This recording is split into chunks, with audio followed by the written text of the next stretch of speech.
Welcome back, guys. This is Arnaldo, aka Mad Dog, and this is The Real, episode 248 of GG's The Mouthful podcast. GG!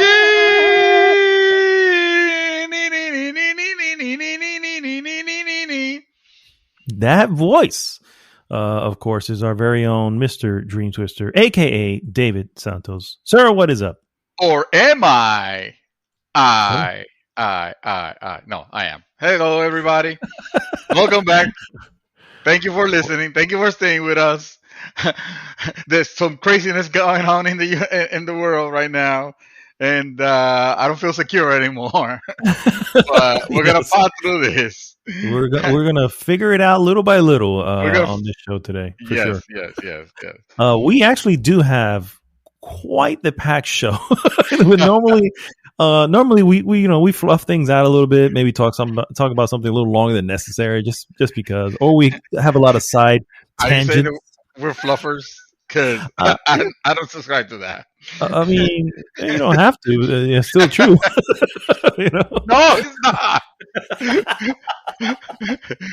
Go Google the definition of fluffer, and then we'll come back and we'll figure this out. Well, yes, I'm not going to do that because I feel like I need to maybe do that in safe mode, but we're going to just skip that. Guys, thank you so much for tuning in. As I mentioned, we have a packed show, but if this is your first time listening to us, thanks so much. And please go to goodgame.rocks, join the conversation there. It takes you right to our Facebook group. And of course, listening to this on any of the podcast services or on YouTube, please like, subscribe, and share the podcast with everyone. What we normally do, guys, is first we go into what we have been up to, move on into some various news items, and then we finish with our hot topic of the week. This week's hot topic.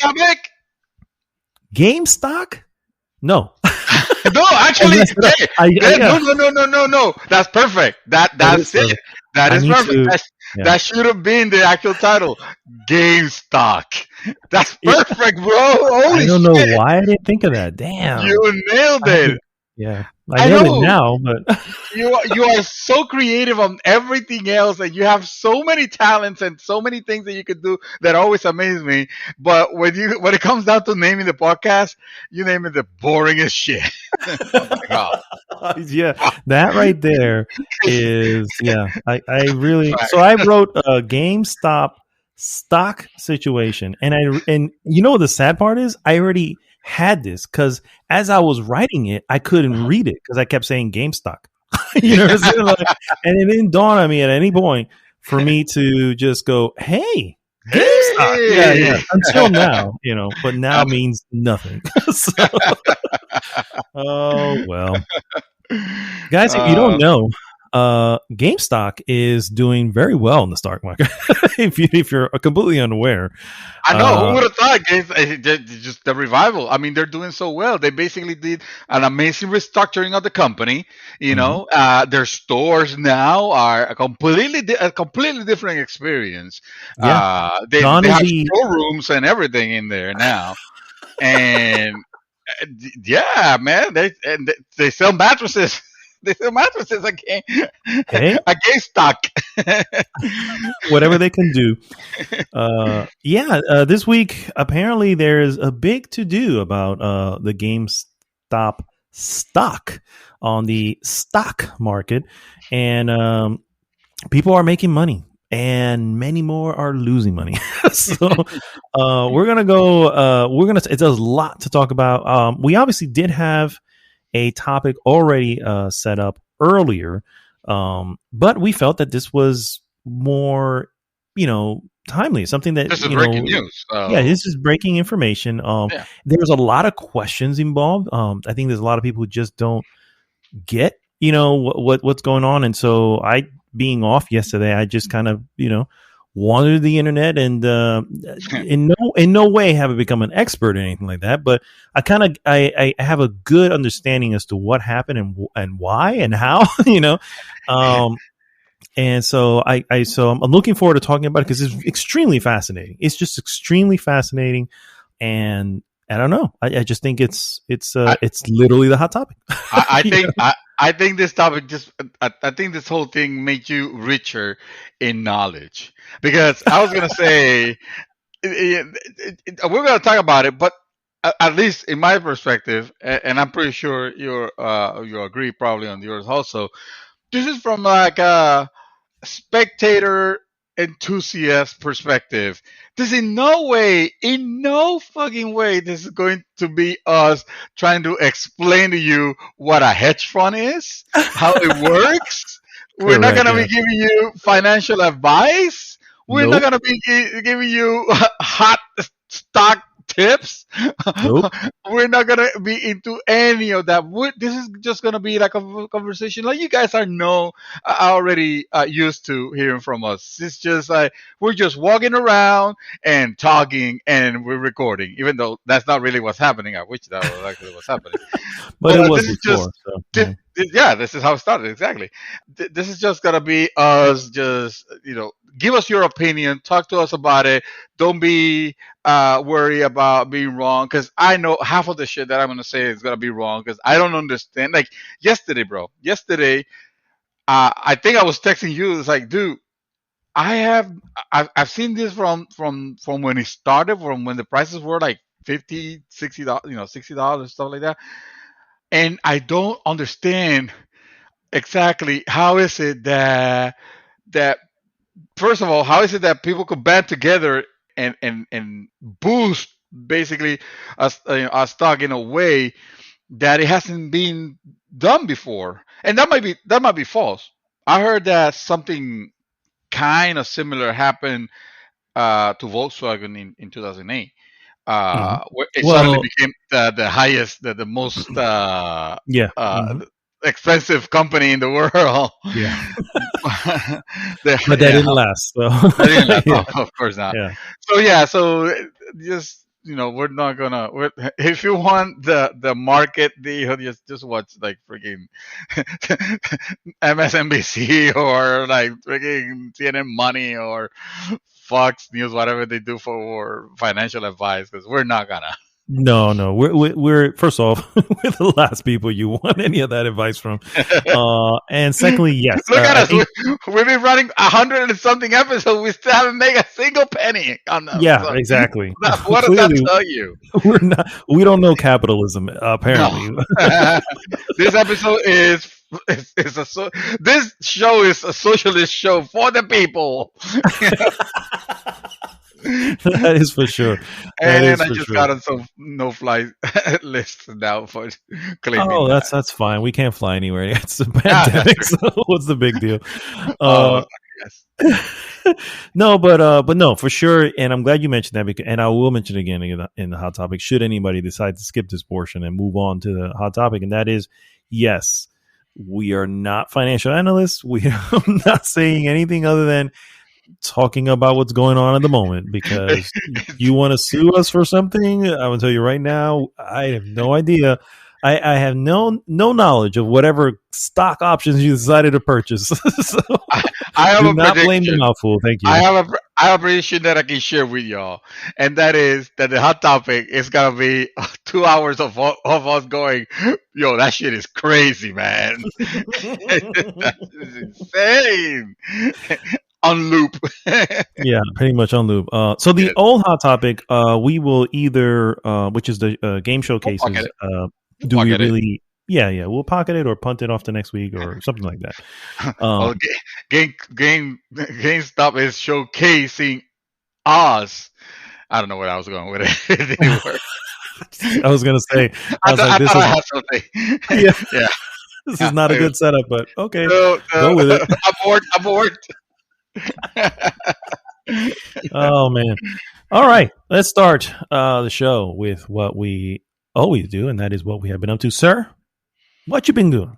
We always have been up to something, have we? I believe Yes. so. Yeah. Yes. This week, actually, I barely played anything. I was too busy with fixing the mess that I did. the untold things that I did with a lot of like my hardware, not the computer itself, but like the network and stuff like that. Like shit's starting to fail, like cascade, like on a cascade. So suddenly, network was down, so we were without internet. Then file server started getting like corrupted, which has nothing to do with one another. So I'm still dealing with all that crap, and I spend too much time troubleshooting because that's how I learn about this shit. Just me, myself, and YouTube. Uh, but I did play a little bit of Astro's Playground because Yeah, nice. I liked it when I started playing, and that's a game that you can literally beat in one sitting. But for some reason, I would just play like a level, and okay, that's it, that's for today, and then I'll be playing something else. And I didn't want to forget because I was enjoying it. If there's something that Sony nailed with that game is that feeling of uh, Whimsy. that nostalgic. Was that? Well, the whimsy, yeah, Yeah. absolutely, at 110%. But they managed to make you feel nostalgic for their history. And we've spoken about this, so I'm not gonna extend too long on it. But I can tell you that it is, even though it's, some might consider it a tech demo for the DualSense. Uh, and it's a game that it is super easy. It's very accessible. It's not too complicated. Unlimited lives. Boss battles are not that difficult. You might die once maybe on them, but it is still enjoyable just because of what it's trying to present, what it's trying to show you, the music, the artwork, the homage, like you mentioned on a few podcasts back, the homage to the different games of the that have been on PlayStation, and just just the cheerfulness of it, like the happiness of it. It is Hmm. it's very fun to play through the end. And like I said, it probably won't take you more than, I mean, what, 2 hours maybe, if that, or unless you want to complete No, it's a little longer. a little It's a, longer. I mean, unless you're yeah, it's a little longer just to get through each of the levels. Um, I would say, yeah, not maybe that much longer. Maybe 3 hours, I guess. Maybe three Go hours, on. yeah, yeah, Yeah. yeah, yeah, yeah. And then you can go back. I sort of want to go back because what you collect, which is is basically the secret artifacts, and those are being the console, the PlayStation consoles of each generation and its respective accessories. Hmm. So it'll be cool to find something and be like, oh man, I completely forgot about that. Gun attachment for the move, and that it was kind of like weird and plasticky, but it made you feel like you were holding a gun, so you were quite alright with it. You were happy with it, Hmm. and like that kind of stuff. It made me happy to see, especially because they represent it in very fine detail. Yeah. You get a console, for example, and suddenly you're like zooming in and looking at it from all angles, which is funny because you kind of have to move the dual sense, and I guess with the gyroscope that it has, that's how it's moving the object that you're looking at. Hmm.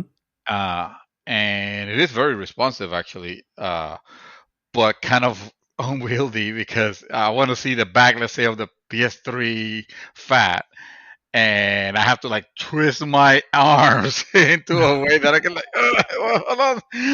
I want to be able to press the button to zoom, but my hands can't twist any further. It's kind of crazy and fun. It's a cool little thing.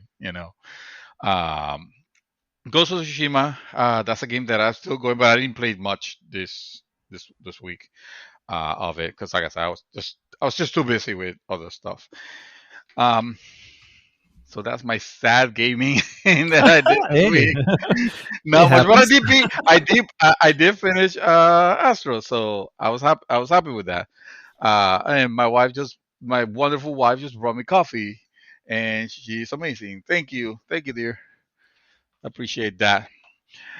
What else did I do? I did watch a movie. Actually, I watched a couple of things.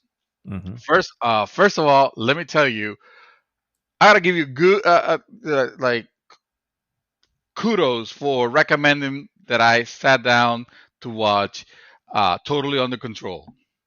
Oh Uh, yes. totally Under Control, which is the um, documentary Hmm. about the United States handling all the pandemic.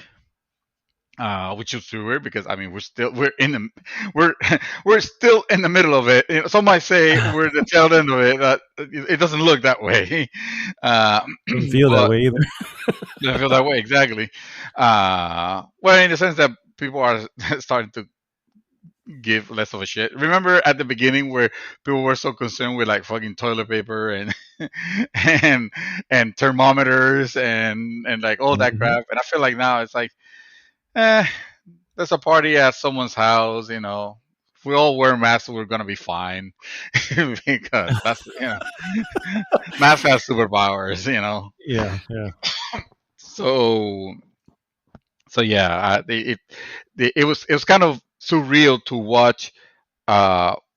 Very well produced, very high production values uh, documentary about something that was still ongoing. You know, it's like, man, these people.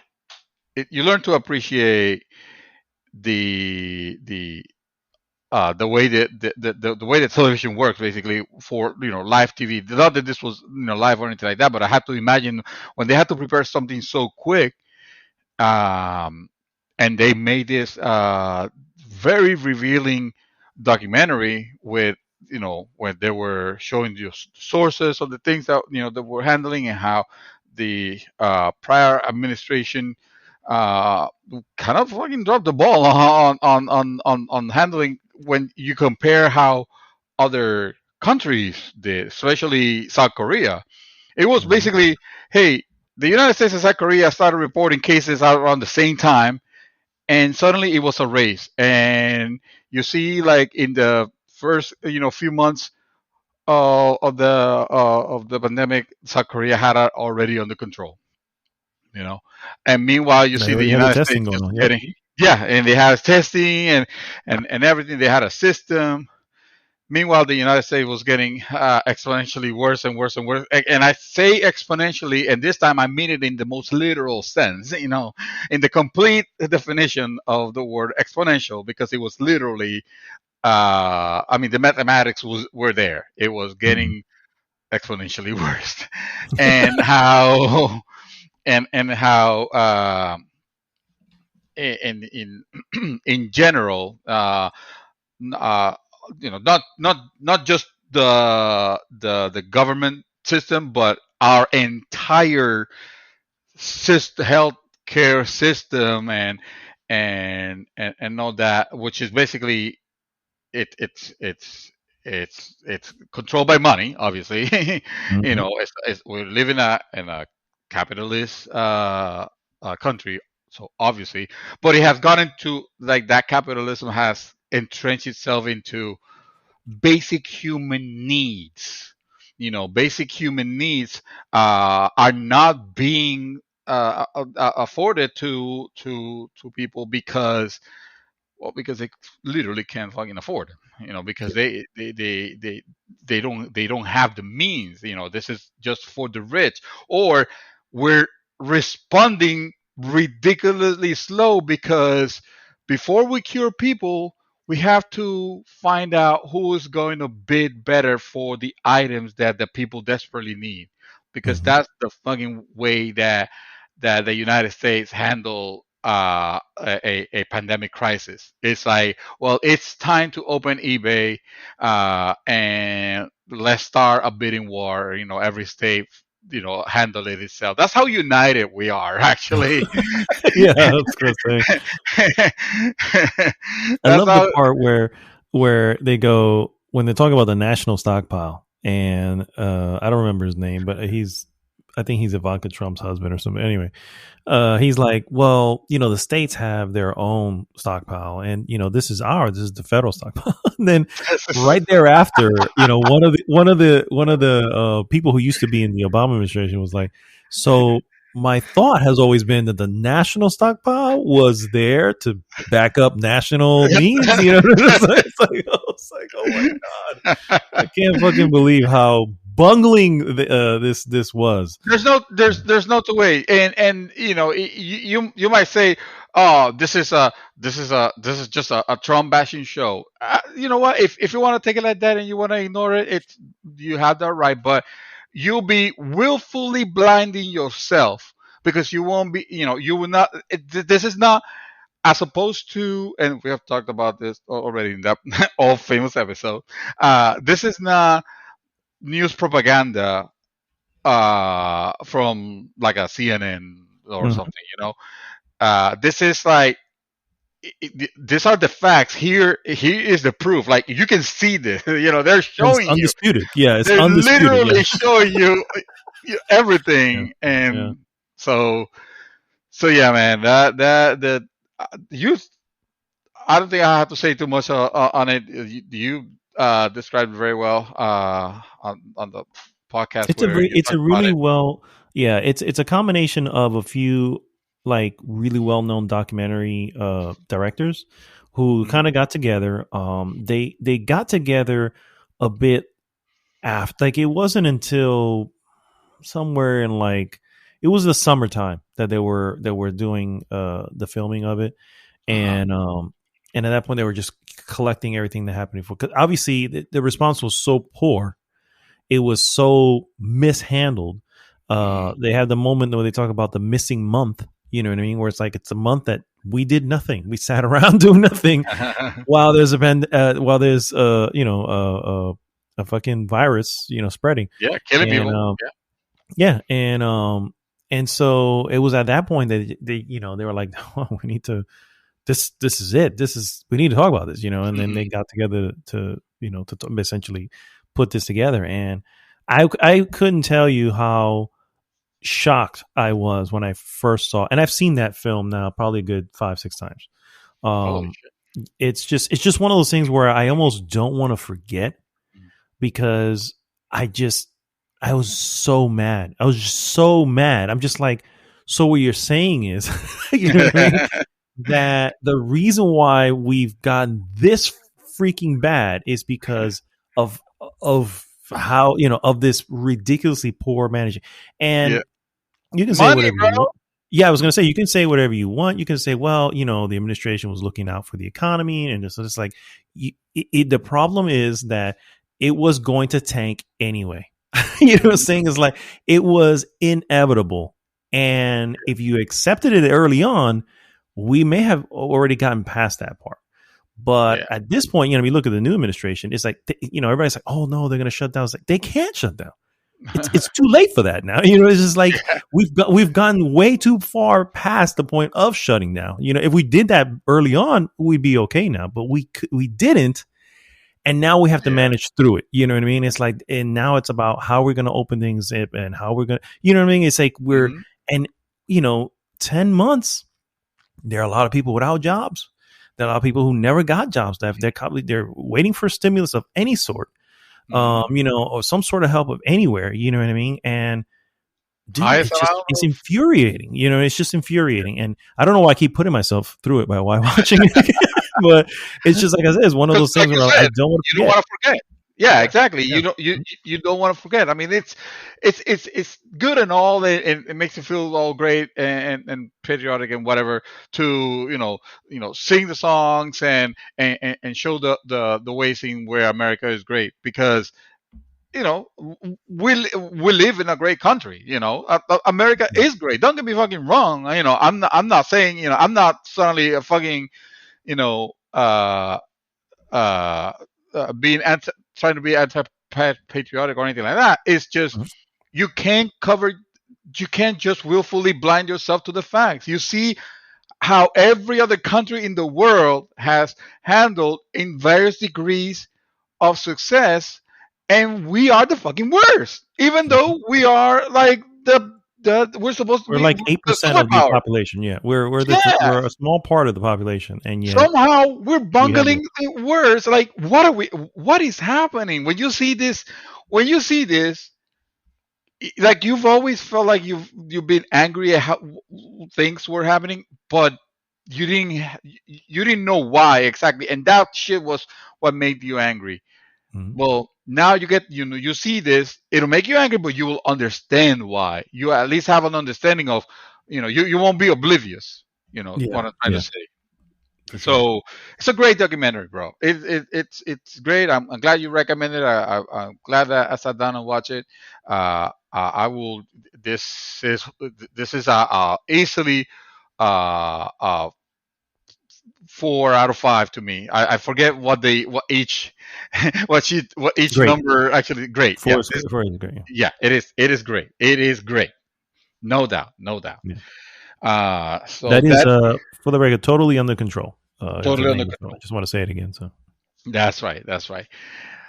I also watch a movie. This movie is starting Liam Neeson, and this movie is unknown.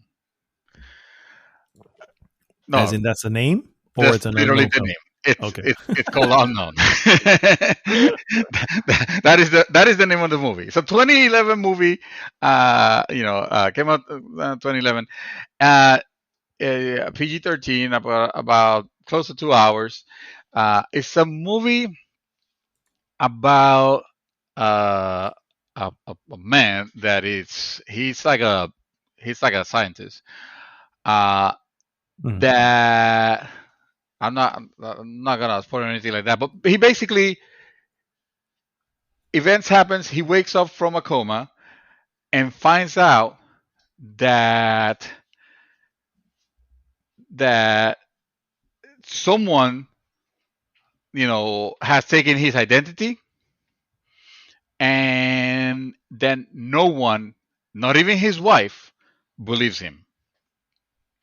I Oh, I think I You may have might have actually seen seen this. this film. Yeah, yeah, yeah. You might have seen it. Yeah, it find it hard to miss.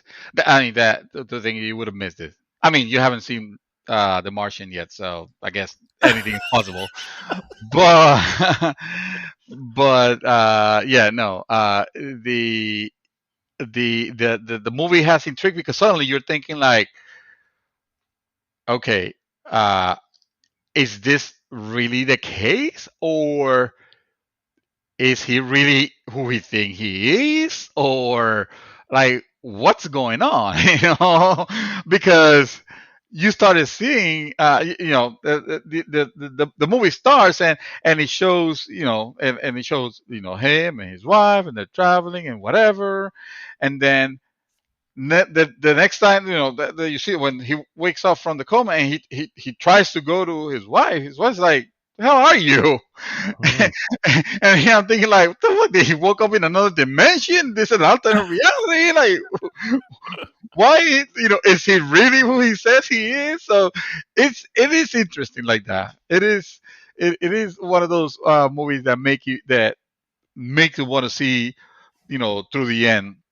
I'm not gonna go ahead and say, oh, it's one of the best in these movies. It is certainly entertaining, and it gives you, it gives you your payout, but I don't think it's that particularly like his best or anything like that. I think if I had to rate it, well, actually, I have to rate it because I saw it and talking about it. Uh, and I don't want to say too much because I feel like this is a good movie to watch not knowing anything. Uh, Yeah, I can agree with that. I can agree with because yeah, and that way you'll enjoy it more. I'll say it's probably a solid 3, which is what's the 3? It's a good. It's good. that. It's really good. It's really good. No, three is good. Sorry, 3 is good. 3 is good. Yeah, yeah. Okay. Okay. So yeah. yes, that's Okay. that's That's my score. that's about Have you right. seen That's it? about Do you where remember? I would put it. Yeah, that's about where I would put it from what I recall. I think I've only seen it once. I don't think it was that memorable, obviously, because No, I'm not no, memorizing it's that. really not. Yeah. And so I would, but I didn't. I don't recall like I didn't not like it. So and it's Liam Neeson. Liam Neeson's a great actor, so I'm not gonna Yeah. dislike it. I think that was That's like Liam in Neeson the doing the Liam Neeson thing also, which yeah, is yeah, like, of course, exactly. Yeah, he's just being what he was at that point, where yeah. suddenly he was the, I don't know, he was the It's action not star, he's out of not nowhere. quite Yeah. he's not quite taken, if you know what I mean. But Oh wow. it's yeah, it is it's it's borderline in there somehow somewhere. Yeah, I don't know. for I don't sure. know. I enjoyed it quite a bit, but you're absolutely right. It's not like its most memorable. I might say this movie might be unknown to some people. Do Come on, you? man. Give me something. Give me something. Got me Yeah. trying, man. Mm, mm, Disrupt this alternate reality that we live in, where mm. where GameStop is, more more powerful than Microsoft and Apple, and probably Tesla soon. Yeah, yeah. That's all That's I've been knowing, bro. okay. All right. Sweet. I'm gonna, since we're still in movies, I'm just gonna quickly go through a couple movies that I saw that I'm pretty sure no one here is interested in, but I'm just gonna mention them anyway, because they're actually pretty good. The The first one is flowers of the no, go ahead. wow, the flowers. Okay. The All right. flowers of Ronnie Maplethorpe. And that's what. Wow. Wow. Okay. All right. All right. See where your loyalties lie, sir. No, the first one How is many fruits does he have? No, I'm kidding. Go, go. this one is probably a good 6 out of 10 fruits, but it's called A 5 Star Life, and it's actually a suggestion from my wife. I don't know if I mentioned it on the podcast or I only told you, so I'm just going to quickly say my wife and I have this thing where we take turns, right, and we select a movie, and the other person has no say on when it gets played. And it's just like, nope, that's their selection is what it doesn't even matter the other person's seen it. It's like, this is what I want to watch now. You know what I mean? And so we take turns. And so this was one of my wife's, and this is actually an Italian film. And what it is basically is this 40 something year old, she is, what does she do? She's one of those people like the mystery guest at a hotel. And what she's really doing is kind of grading the hotel. And she's always going to 5 star hotels, hence a 5 star life, 5 star hotels. And she, in order to keep the 5 star rating, they have to keep the 5 star service, so that's what she does. So she's And a of critic. course, So she's a she's like a hotel. critic. Yeah. She's like a critic. Yeah. And so obviously it's great, in concept, the fact that you get to stay at 5 star hotels all the time, and get, service, by hand and foot and everything. But the issue is obviously that her life is passing her by. You know what I mean? And she has a sister who has a family and on all this. And, her sister's always concerned about her. She has a best friend who at first you're like, these two look like they're together. You know what I mean? And it turns out, no, they're not. They're just really best friends. You know what I mean? But he got Friend some, zone. She got friend yeah, zone. she got mad. Well, I think if I remember correctly, they were together like a long time before that. Anyway, the point, it doesn't matter. The point is that it's interesting. It's very, the reason I recommend it is I don't mind, like romantic comedies and stuff like that. And this kind of falls within romantic comedy. But it's so different. And I think that's what's cool about it is that you realize everyone has romantic, every country that makes movies, have their own version of what you would consider a romantic comedy, but it's so different. This one here is, if you would have taken this and given it to America and have J-Lo play this person, it would be a completely different feeling. You would see the humor coming at different angles because you kind of already got the formula for it. Yeah. But this was surprising in the fact that I didn't see a lot of the things coming. You know what I mean? And it's just because it's foreign. You know what I mean? And so it's a decent film, 5 Star Life, and I think we saw this on Prime. Is it Yeah. really like honestly? Do you think it'll be a like an interesting movie? Like I can surprise my wife. "Ooh, let's watch this thing I and mean, she'll it like it. depends on Or how you think? Uh I think it's interesting. It's the only one issue I can definitely say is it's in Italian.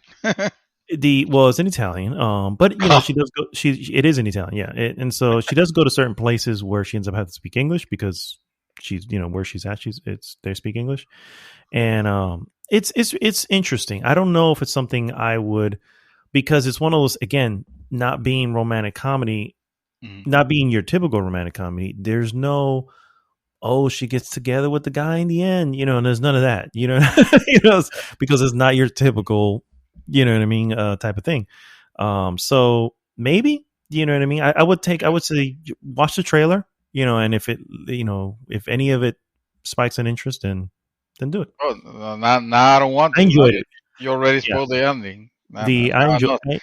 Okay, You well, already said, oh, yeah, it's not a movie. Oh, and they live happily ever after. well, that's what I'm trying to say, and I didn't really spoil it because at no point in the film are you going to feel like. But again, it has that I know. weird feeling that anyway. I Anyway, got a feeling that this and movie's the next one I gonna put saw, me to sleep. That this it's movie possible. No, I'm kidding. The next one I saw was the 1941 The Maltese Falcon, starring our Holy very crap! own Humphrey Bogart, which is like known to be one of his best films. Right out, I mean, next, or not including Casablanca, which I think is his best film.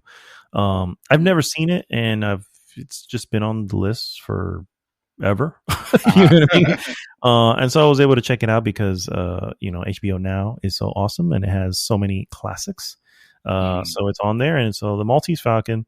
It's an interesting, you know, it's one of those probably first movies I think it probably has some sort of MacGuffin, which would be the obviously Falcon, the Maltese Falcon. But mm, essentially, he is a private detective.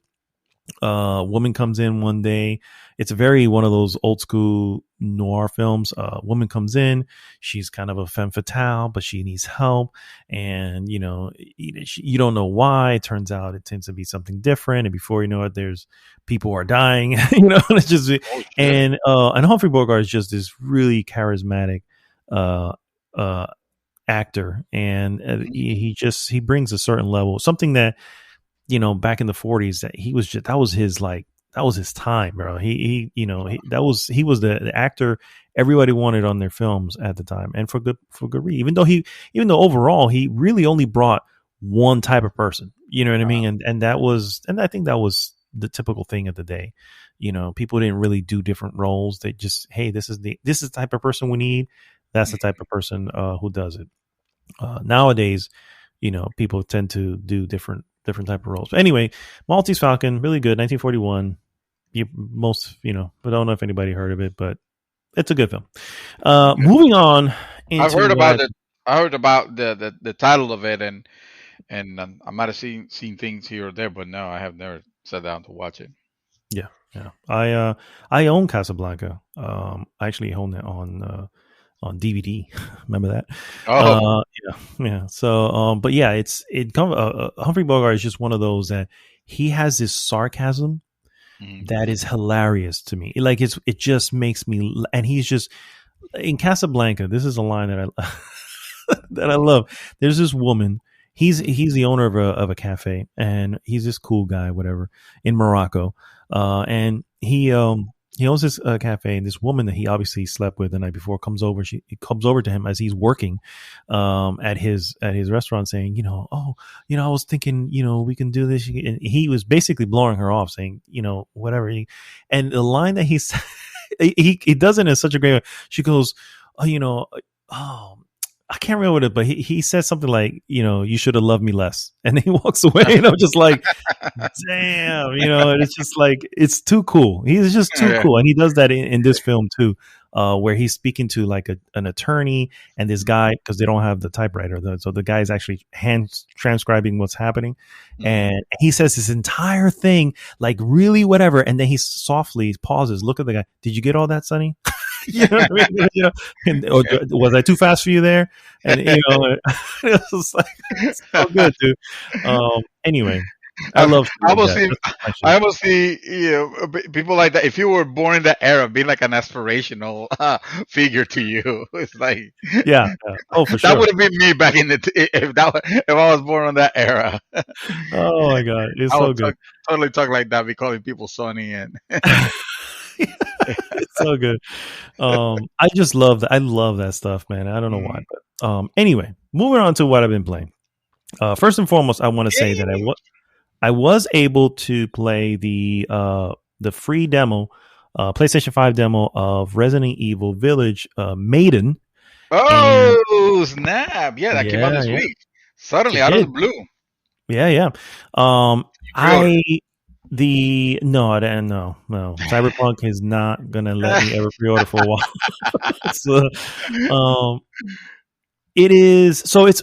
I didn't know this at first, and I immediately after I finished it was like, "This is crap." You know, what I mean? It was, like I had a bad whatever. I didn't realize it wasn't meant to be anything other than a visual demo, and so now that I know that, I'm like, "Oh, okay. Well, I guess that makes sense." You know what I mean? So, it's literally like you can actually probably fly through it in like 5 minutes. You know what I mean? Holy But even crap! if you don't do it in 5 minutes, it'll still probably take you 20 minutes. You know, and it's not a very long demo at all. Uh, Um, you play someone who wakes up in a jail, uh, in a what appears to be a jail, but it's actually the cellar of the castle, and you're escaping. And of course, at some point, you run into um, Lady. Oh God, I'm gonna mess her name up here. Hold on, Lady Dimitrescu, and of course her I guess her daughters, and that's it, you know. And then you run into her, but as you're going through the castle, you're realizing that it's obviously selling that they are supposed to be vampires or uh, some sort of version of a vampire, which is very different for Resident Evil, right? Zombies are always the thing for Resident Evil, but that doesn't seem to be the case here, at least not for these four. I have seen some images and some video of the game before, and I think I've seen werewolves or what appear to be werewolves. So I don't know where they're going with this.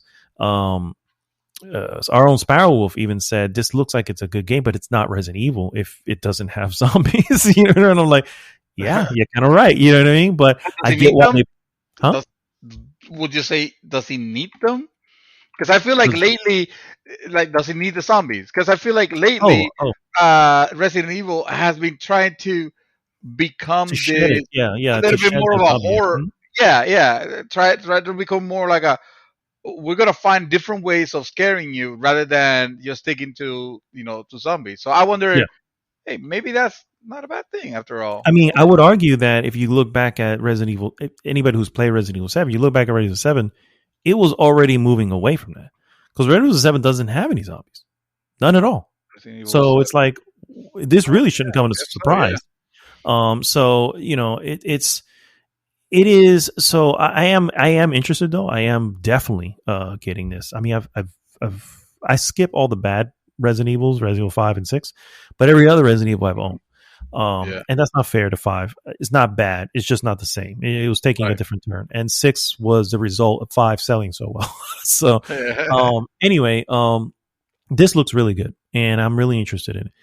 My only concern is, and I think this is a concern of many folk who have seen any image from this, I don't know how scary it's going to be, because I wasn't scared at all in this. And even though there was some attempts to kind of make some scare, and I guess it will give you a nice little jump scare, but it's not the same type of thing. I don't care about jump scares, honestly, on games. If you keep me, if you keep me with a feeling of nervousness, yeah, tension, uh, then you, or more like, because tension can be also bad because it could be draining, honestly. But That's uh, what Dead Space was. The first one, Dead Space yes, was draining. Yeah, yeah, absolutely. yeah, definitely was definitely draining. No, it tension in the sense of you're interested in finding out what's going on, but you feel unease, you Mm-hmm. know.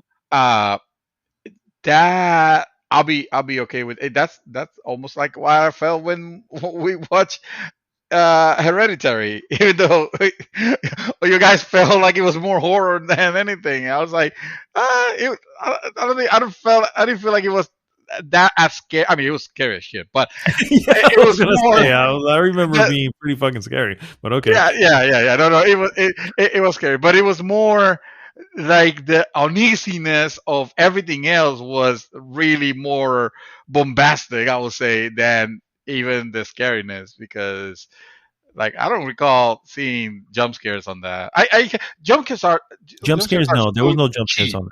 Yeah. That's such a cheap way of doing horror. Like I don't consider that horror. I just that's it's almost like a meme. I don't know. Well, I think that's what, again, they've said this is a visual demo, so I'm just going to leave it as a visual demo. They were just selling you what it looks like, and it looks beautiful for the record. That said, the scares that did come of this came more of the jump or the eerie nature where, sometimes, and then it immediately kind of explains itself. It's like, okay, well, it's not that scary anymore. Mm.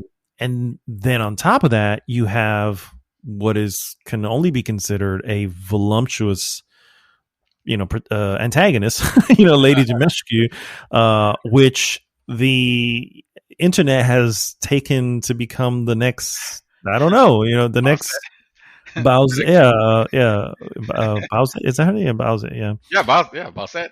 So, although at least here we're dealing with somebody who's not a dragon of some sort, you know what I mean? But whatever.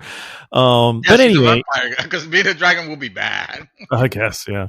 And then of course her daughters, who are also, again, it might as well be right out of the movie Twilight. But Wow. yeah. Wow. No, hold saying. on. That's not what I saw.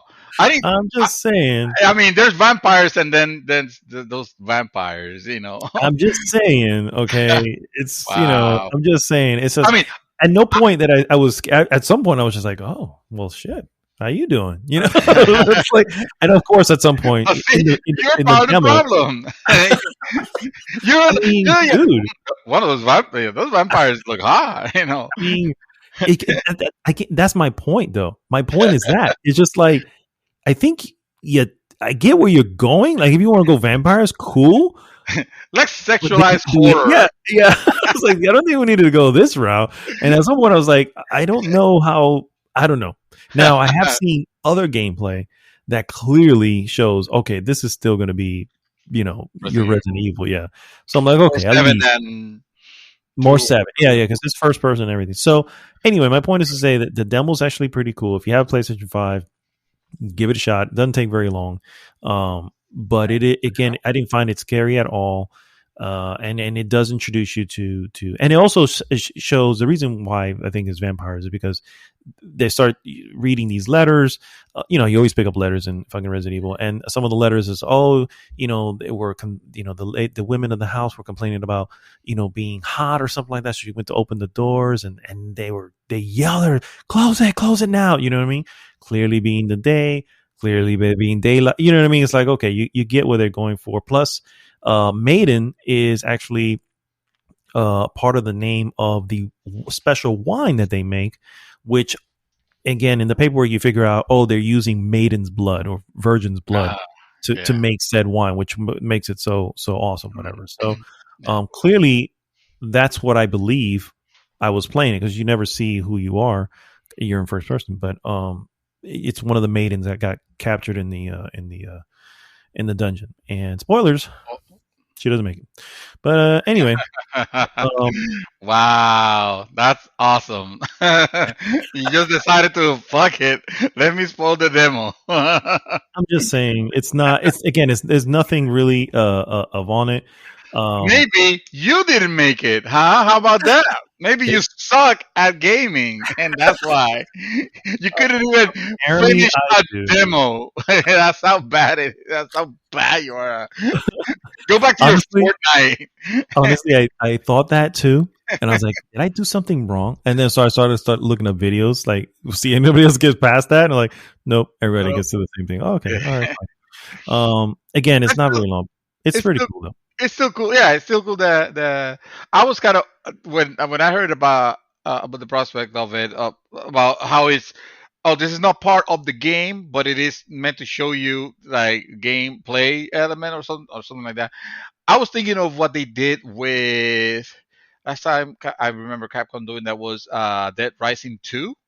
in which Dead Rising 2 they offered actually I I want to say it was maybe a pre-order perk, or you could Mhm. buy it for like $5 or something like that. But it was basically this demo of your main character just stopping in this like small town, and obviously it's a small town. You know, they make it a small area. Uh, you're there to get some gas, and of course you gotta treat your daughter who has been bitten by a zombie, but you're trying to there's medication for it. There's the antidote, the vaccine, so to speak, and she needs to get treatments every certain amount of time, and it's meant to give you a small taste of what that game ends up being. Mhm. And that game was good, actually. Dead Rising, the Rising 1 was fantastic. Dead Rising 2 was good, and then Dead Rising 3 and 4 was like, I don't know. But it was interesting because it came out a lot earlier than the game, so it gave you a chance to kind of like whet your appetite Mhm. and get ready for the thing. And also, if like, it was not a required part to play, but if you did, then your character will progress into, you will start with whatever uh um performance, or not performance, but whatever progression you've made. you Oh, okay. it's not that you can op yourself or anything like that. It caps you hard, but it was cool that you didn't have to start Dead Rising 2 as a total wimp. You were starting already with, maybe a weapon here or there that was a little bit more powerful, and with a couple of extra cubes of lives, or whatever you want to call them. Yeah, here they've already said this is not connected to the main game at all. That's a So shame. yeah, Yeah, this is but it's still really cool. was just a I'll take it, visual demo. So, and it's but it's free. still yeah. I would recommend you try it since it is free. It doesn't take very long to go through either. Yeah, Just so you can kind of see the thematic or the ambiance they're trying to create in a game, and it's yeah. actually it's pretty cool. So yeah, that's Resident Evil Maiden. Last game that I was playing, I finally completed. Actually, 100%ed it, but I didn't platinum it, and that is Miles Morales. Yeah, Marvel you Spider-Man Miles Morales. did. Yeah. And by I the way, real quick, it's funny. I wanted to start something like I did this last night. I wanted to start something new today, and I find myself just going right back to this game and just having fun swinging around and stuff like that. But I all right. So I need to start off with what I don't like because I just want to get it out of the way, essentially. Before I start. hater, Yeah, hater, hate. No, I'm kidding. That's what people. before That's what people I'm will sure. think. Oh, he's I'm immediately sure. starting with the negatives. Well, because I want to get it out of the way because I really just want to gush on the stuff that I really really enjoyed. And so negatively, I would say it are 2 points. First, the some of the writing, and this was true to the original Spider-Man as well, where some of the writing sometimes just is just weird. It's like sometimes saying nothing in a scene does more than saying something that sounds corny. You know what I mean? So, and that happened a little too often here. I don't recall Spider-Man, the first Marvel Spider-Man, having it that often. But again, also this kind of leads to my second point, which is this is a shorter game. And I feel that because of that, I didn't have some of the attachments that I think the game wanted me to have with some of the characters. And that's a shame. I feel like, and I get why that we're doing. It is his very first, just maybe slight spoilers just to kind of set up what's happening here. Peter Parker actually has to go with oh Mary my Jane. god, I forgot her name. Mary Jane. They go overseas for something. There's some sort of trip like that, and he becomes the only Spider-Man left in New York during this time. And of course, he entrusts him like, no, you're gonna, and I gotta say, Peter Parker as a teacher, as a mentor, is awesome, dude. He is, Yeah, he doesn't blame. He doesn't do. Always, even when he makes a mistake, he goes, "That's all right. Let's fix it, whatever." And then later on, he goes, "Dude, what do you think? At least you have somebody. I didn't have somebody when I first started. You know what I mean? I had to figure this shit out on my own." And he, obviously saying he made mistakes. So that's cool. That stuff was really well written. But again, some of the stuff was just like, oh God, and it's just.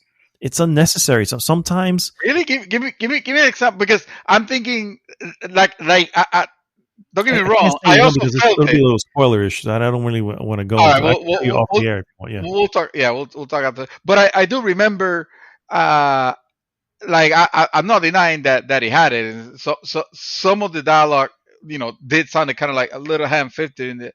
But at the same time, the way It I did was have thinking some is, dialogue. Yeah. Go ahead. it, I'm sorry. it, it was it's like it's based on a comic book, and I'm sorry, but comic book dialogue by design, because the fact that none of the characters are moving, there's no body language or anything like that. They have to have those kind of like corny conversations or awkward, things, or whatever. It almost feels like it didn't feel out of place. If you see it, also a much younger Spider-Man, um, kind of expected to be a little No. bit Miles as quirky and Miles as a character and what he did here is excellent. I have no issues with it. And yes, I'm the one who liked the first Marvel Spider-Man, Homecoming, because and I got it because he's a young kid. So I excuse all those things. Like he's supposed to be 16 years old. Of course he's gonna make mistakes or say something stupid. Every fucking 16-year-old does. You know what I mean? And so seeing that from Miles is fine. I'm not really talking about. I'm talking about just other secondary or tertiary characters who sometimes say something. It's just like, oh, that was maybe not necessary, but okay. And I get the reason for it because it's supposed to be inspiring. It's supposed to be cool. It's whatever that may be. But it just comes off, like you said, ham-fisted. Sometimes like, you know, actions generally speak louder than words. And to your point, the reason why it works in comics is because of that. You can't let action speak for anything because there are no actions. You're just looking at pictures. You need to have the words to fill in those gaps. But when you don't have, when you have everything in motion and you're watching it, you don't need to always have that audio or some sort of line to answer a question. And I hate to say it, but Last of Us is a perfect example of a game that has obviously elevated that to ridiculous heights. And I'm not saying this needs to get to those heights. I'm just saying when you've gotten used to stuff like that and you go, it feels like it's a little more in your face. You're like, oh, okay, that's fine. I get it. All right. Those are my only 2 points. It was too short. I didn't get a lot of time to grasp a lot of the characters. And secondly, some of the writing was a little bit funny. so 2 out of 10. All right. That said, I fucking love this game. Okay. I absolutely love this game. And it's funny to say that it all gets summed up in a line from a character. I won't say who the character is. I will say the line because the line has nothing to do with nothing. Or actually it does. It has something to do with how I feel about the game. And it is a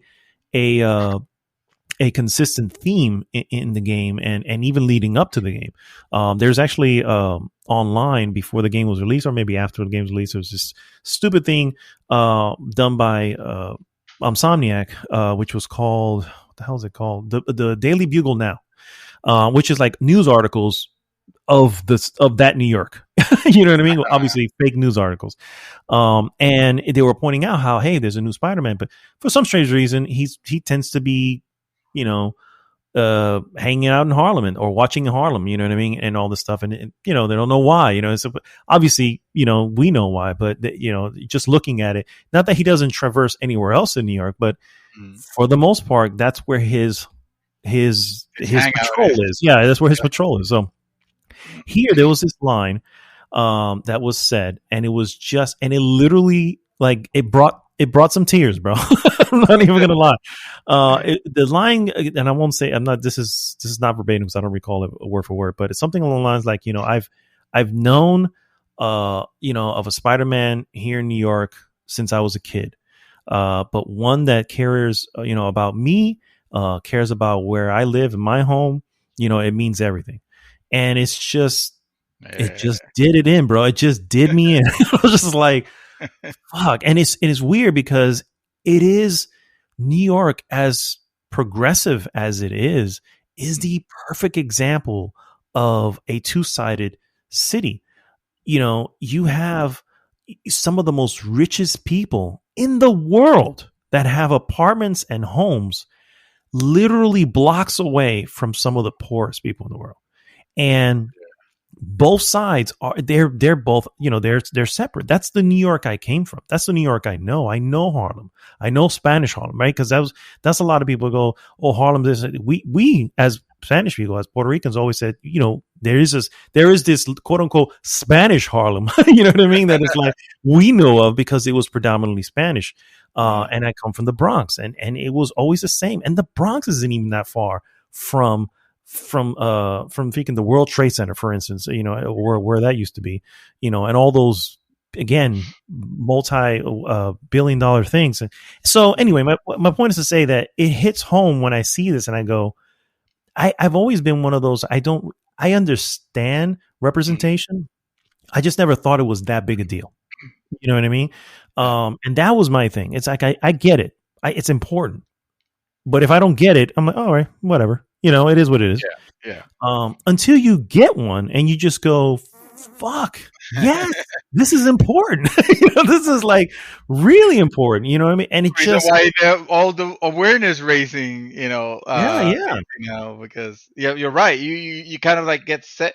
You get used to live it in your world and not necessarily think about the world of others and it's bad to have the thoughts of, well, the worlds of others is not my world, so I don't have to worry about it. Well, you do. If you're a decent human being, yeah, because you're sharing the same world exactly.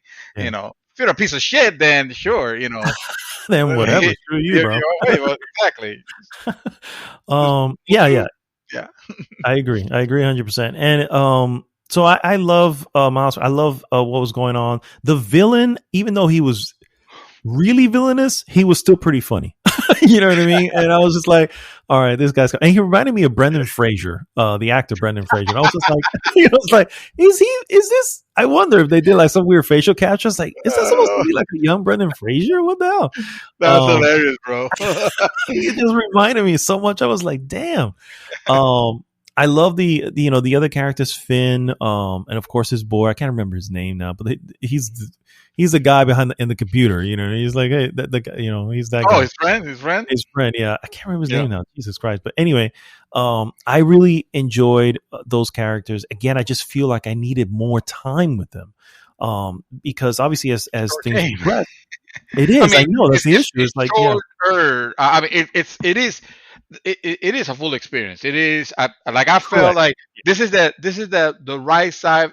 Like, I'm sometimes complaining of, man, this game is great, but it's taking me too long to beat it, and at some point it kind of like overstayed its welcome. This game is perfect size for my play style now.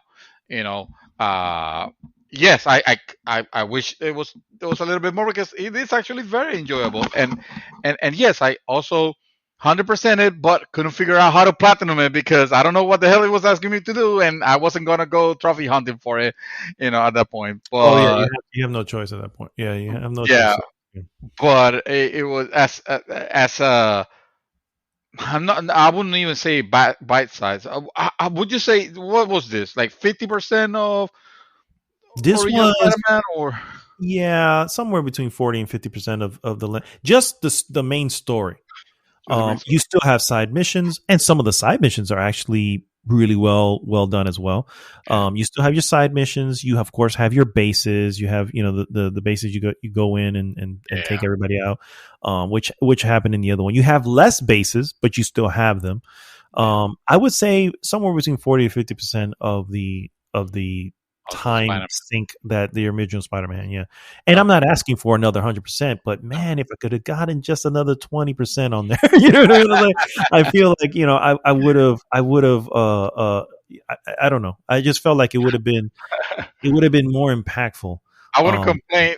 By the way, if I leave suddenly, my battery completely died. I'll just replace it real quick, and you keep you keep vamping. But are you there? Yeah, Okay. Yeah, I'm like, shit. Did he just went away suddenly? Um, but I wouldn't. I really wouldn't mind. I don't know. An expansion of sorts. Maybe a couple of expansions on it. Even though I don't think anything is planned. no, I don't think so. I think the next thing is about making Spider-Man 2 and it being Spider-Man 2. both characters, How about Spider-Man? the When we're gonna have that? I don't know. I mean, That'll be awesome. I'll that would totally be. afford it. Yes. I would be down with it too. I just don't know. I mean, it has to make sense. They'll just fit them in Right. there to fit them in there. But No. like this one makes sense why Miles is front and center because of the setup, right? This guy has to go somewhere, and well, you're Spider-Man, so go do your thing. You know what I mean? And I love some of the lines that kind of focus on that. Every time you say Spider-Man, you always talk about the other guy. You're Spider-Man. I was like, yeah, I was like, it's such a good way of really drilling that home. It was just very enjoyable. I really, really, I love the mom. I loved when they hung up, when they were speaking, and how he would speak in Spanish. I love the fact that he knows sign language. On top of that, I was like, oh, this dude's like fucking trilingual. Heck, fuck yeah, that's awesome. And Miles so as a person, Miles as a character, honestly, I particularly and this is this is not to suddenly newer is better, but I've always known Peter Parker like that. There's even the different versions of him from the Spider-Verse, like we already know, everything, and Mary Jane and like whatever. But seeing this side and being able to, uh, as a Latino, being able to identify, to relate, to relate. a lot closer. Like, oh shit, this is my Spider-Man. Actually, this guy's it's exactly that's awesome. That's exactly it. Yep. Yeah. This is my Spider-Man. And it's like, I love the attention to detail on those things. I love, him as Spider-Man feels different.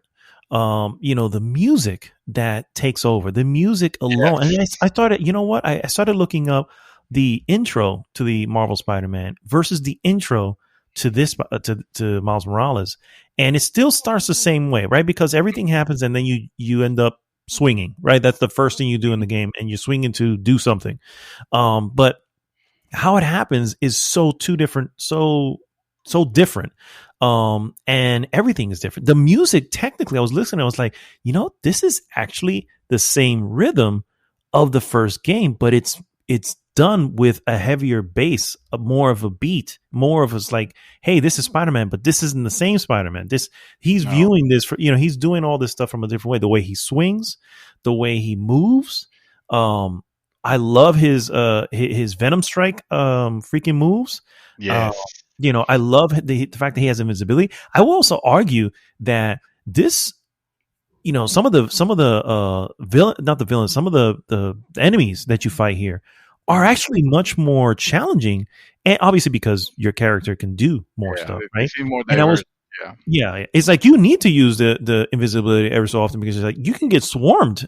Just like, fuck, this shit is real, and I'm like, a part of me is going, not only is he Spider-Man, but he may be better, because it's like he can just do other stuff. And I'm like, if we put the Peter Parker in this situation, I feel like I would be dying more often. You know what I mean? It's like, I don't know if we can do this. So it's just so well done, dude. When it comes to stuff like that, and I cannot express how much I smiled, when I saw something that looked and felt like I can almost smell the street. You know what I mean? It's like, I remember what, the streets of New York smell like on a cold day. You know what I mean? You can smell, the Chuchi Fritos that around the Yeah, corner, and you're like, oh man, I can't wait to go over there and grab some. yeah. The bodega, and you go to the bodega, looks exactly like that. You're like, fuck, yeah, that's exactly you come They in. And obviously did their homework when it came out to yeah, that. I remember that this game starts in Nochebuena. yeah. The day before Christmas. It was funny because I started the game on Christmas Day, so that's when I started playing, and this game takes place before, and every aspect of it feels like very well researched. Mhm. There were some things where you could tell, okay, this was well researched. We're gonna give them credit for that, but this is still not the.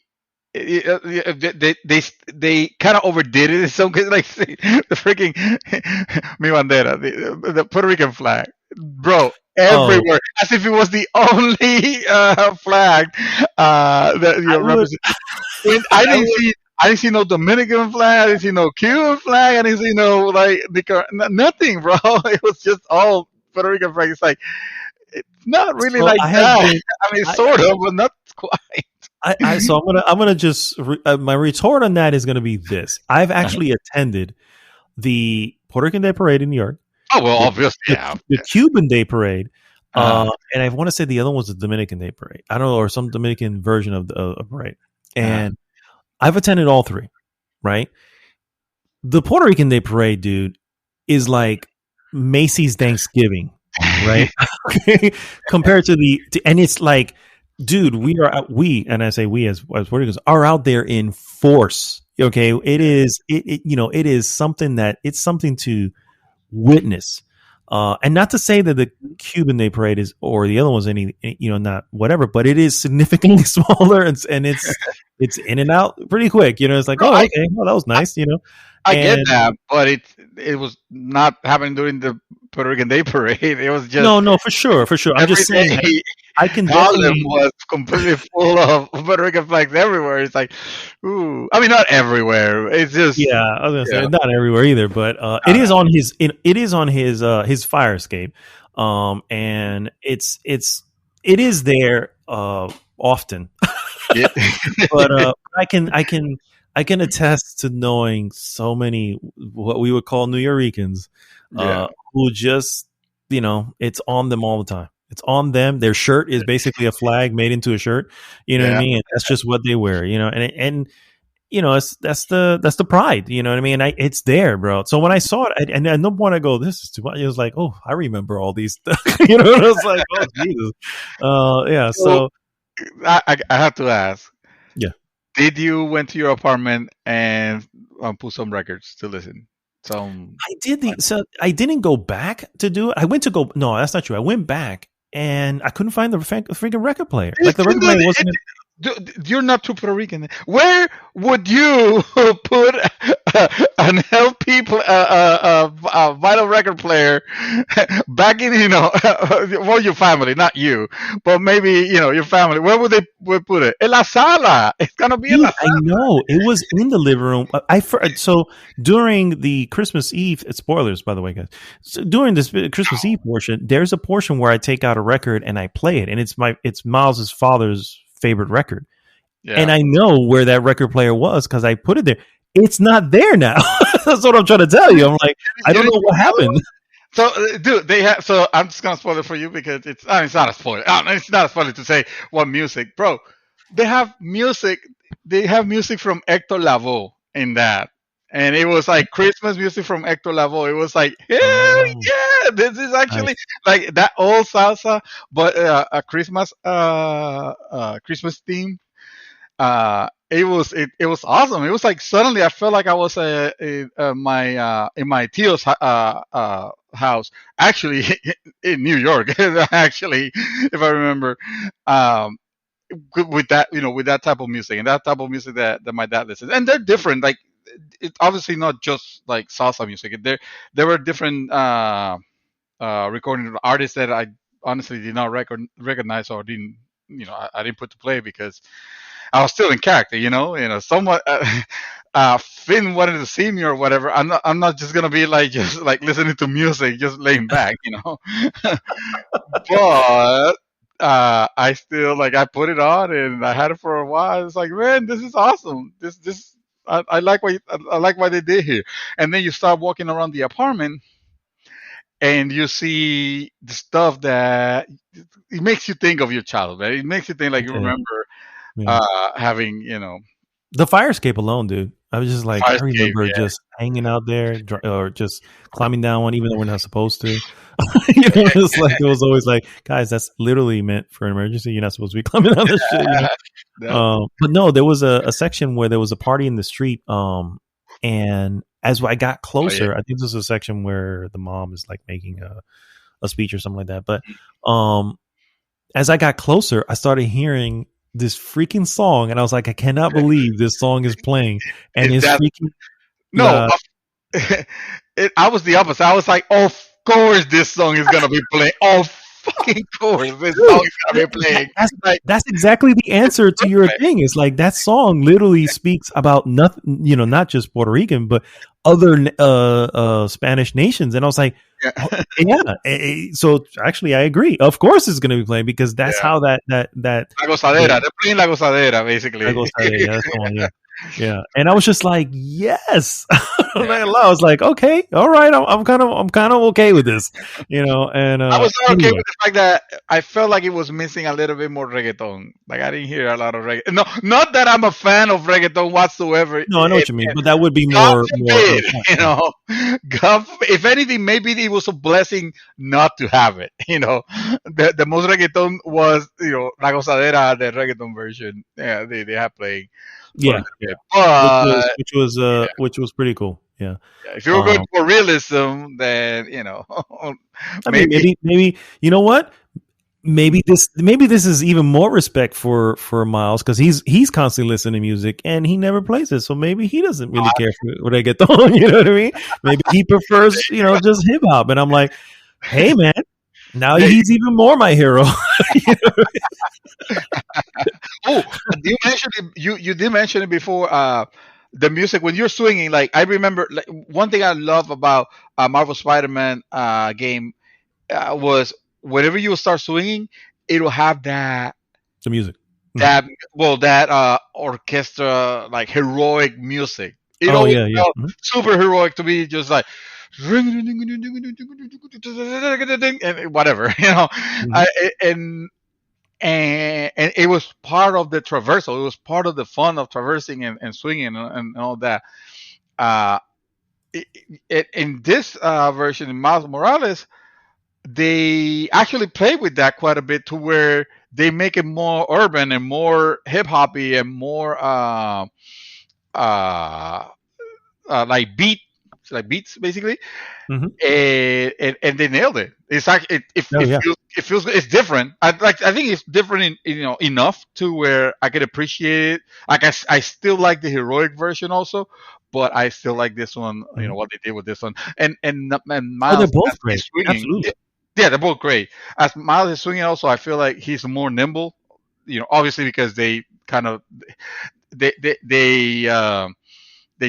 tweaked here and there some of the movements. Like with Spider-Man, I think you can just you can swing and you can somersault forward or back or do Oh, the little more tricks and twisting to shit. the side. The Yeah. little tricks that you will do in the air, which you apparently forgot how to do because your gameplay shows him doing none of that. I never did it for the other guy either.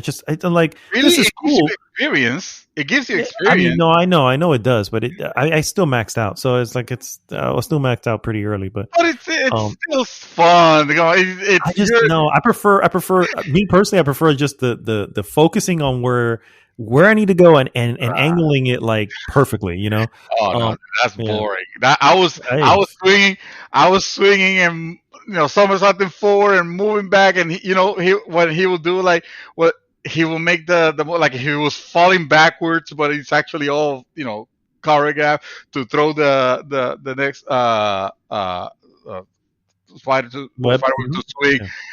Yeah. It it looked very fluid. The whole thing, the whole thing, and like it didn't matter that he was just like pirouetting around and going like in crazy circles. It still looked really Yeah. cool, a lot cooler than Spider-Man, which he would just do the four moves, up, somersault forward, somersault back, twisty to the left, twisty to the right, or corkscrew, or whatever you want to call it. Hmm. No, this one definitely felt more organic and more fluid, and it's just cool. Like I love traversing. Like I don't believe that I took the the check, not what do you call it, the fast Fast travel. travel. Yeah, Oh, I didn't do it once, even though the fast really? travel is ultra fast. Yeah. You know, That's but why I did it, because I was like, oh, I gotta go over there. Let me just go over there. You know what I mean? It's like if it's like within 1,000, whatever the measurement. I know it's 1,000 feet, 1,000 yards, whatever. But it was like 1,000 to 1,500. All right, I'll swing it. Any more than that, it was in the 4,000. Like, no, we're fucking subbing this shit. uh, That's what that's at. And that's funny because that's again, that's that that's mentality of that's New how I York was. where it was like, if it's within a certain blocks, we'll walk it. If it's not, you're like, we're gonna have to subway this bad boy. You know what I mean?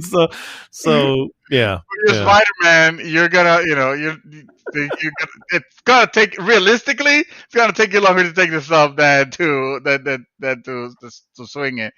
And also like that's exactly what I was telling you. Like, dude, just slow down and enjoy it because I you're consuming was. it too fast. I was I enjoying can it. I see yeah, now, but like you see, were cutting shit out. All day. no, but that's just swinging, bro. I'm like, it's like, what am I? I'm swinging, and then I need occasionally I'm a gonna have dream. That's the the I know. But I'm saying that's not the filler. That's not the portion that I needed filled. You know what I mean? It's like I need to fill with content, reversal. not just Yeah. traversal. So, No, but I think anyway, the traversal. The thing I like the traversal. Obviously, you also solving the cases. Every time you get a police call, for example, and that's also progression. Which yeah, you don't necessarily need. You can still max out. Obviously, but if you're looking for ways to progress, that is one. And I like responding to those police me calls. too. Yeah, me too. Uh, even though I Sometimes if I was like heading to something, I was just like, nope, sorry, Oh cops, you no, know, I handle that. couldn't. I mean, Yeah. it will bother me like, oh shit, now I gotta go. But I was the hero. I needed to do it. I had to go, so I had to interrupt whatever. That's why it probably took me, a lot longer. But I'm not complaining. It was still, I was still having fun. The only thing I didn't care too much for was that, as opposed to in Spider-Man, those calls where you will resolve, I think, like I don't remember if it was five of them or something like that per section of Yeah, New yeah. York, and then you cleared it. Then you didn't have to worry about it. And over here, it's like nope, they can constantly. There's not a set number of those. No, Of no. those Yeah, we mentioned this before when you were playing. It's like that happened in Spider-Man, the first one as well. Even though you've cleared out the area, it uh, will once you've cleared out the entire New York City map, you still have uh random really, it didn't feel like unless I was just not paying because maybe I was just thinking I was 100% already completed in this area. I don't have to. I don't have to respond to anybody else anymore. But I don't maybe remember. maybe you were like, You oh might be man, right though. You might be yeah. right. I don't But remember. anyway, so yeah, that's Miles Morales. Really enjoyed it. Struggling on not taking it off the PlayStation because I feel like I just want to go back and maybe platinum it, but obviously I'm gonna have to look up what I need to do to platinum it. And I've already looked at a few because the you can see them there on obviously on the console itself. Mhm. And a few of them are just like, oh, do I really want to do all that? you know. Also, New What Game is Plus it like? I think is one too. So it's like I think I have Oh to yeah. finish New Game Plus. I want to Um, play. I want to do New Game Plus if anything because I want to play now on the performance mode. Uh, because I understand you played it on performance mode, right? mhm. 'Cause that's what I saw. Yep. Okay. How do you h- how do you feel about the I guess the first full PlayStation 5 game experience uh of this console? Because obviously It you was played good. Yeah, I the mean, Astro. it's. I mean, playing it. Yeah, having it in full 60 obviously is. it's a much more smoother experience. I can tell you, I can't tell you how many times, Nick will come out and he's coming out just to go to the kitchen real quick and come back, and then he's just sitting staring, and I'm, and I'm just like, because I'm swinging through the streets. He goes, "Wow, this is really smooth," and I'm like, "I know, right? Yeah, I know." So yeah. So it does it does lend to the experience. Yeah. Having it at that. I remember last week I was mentioning that I kind of flipped back and forth on the intro to see which one I was going for. So I did like the very beginning twice, and then I went back and did it a third time because I think I went, like, I started performance and then went back to the fidelity, and then said, no, I'm doing performance, and I went back to performance. So basically, the intro I've played like 3 times, because of that. But And you never found the record player. That's the nope, never found the record player. Yeah. But anyway, so that's all I've been doing.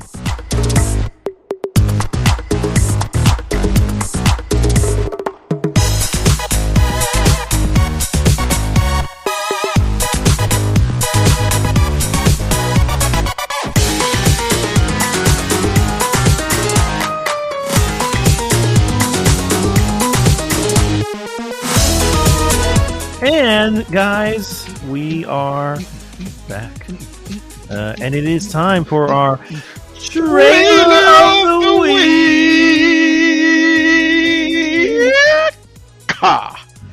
Nice. I haven't said that in a while. Nope. I feel good. I feel like I felt right. It's like we're going back. It's like it's normalcy. It's trying to come back to us, a little bit, bits and pieces, I agree. 100%. 100%. And then stuff goes 200 on the Wall Street, and there goes the sense of normalcy. There goes any sense that we were going back to normal. Yeah. Guys, our trailer of the week is a little title called Godzilla versus Kong. Not King Kong, just Kong. This is Kong. yeah, not to be mistaken with Donkey Kong.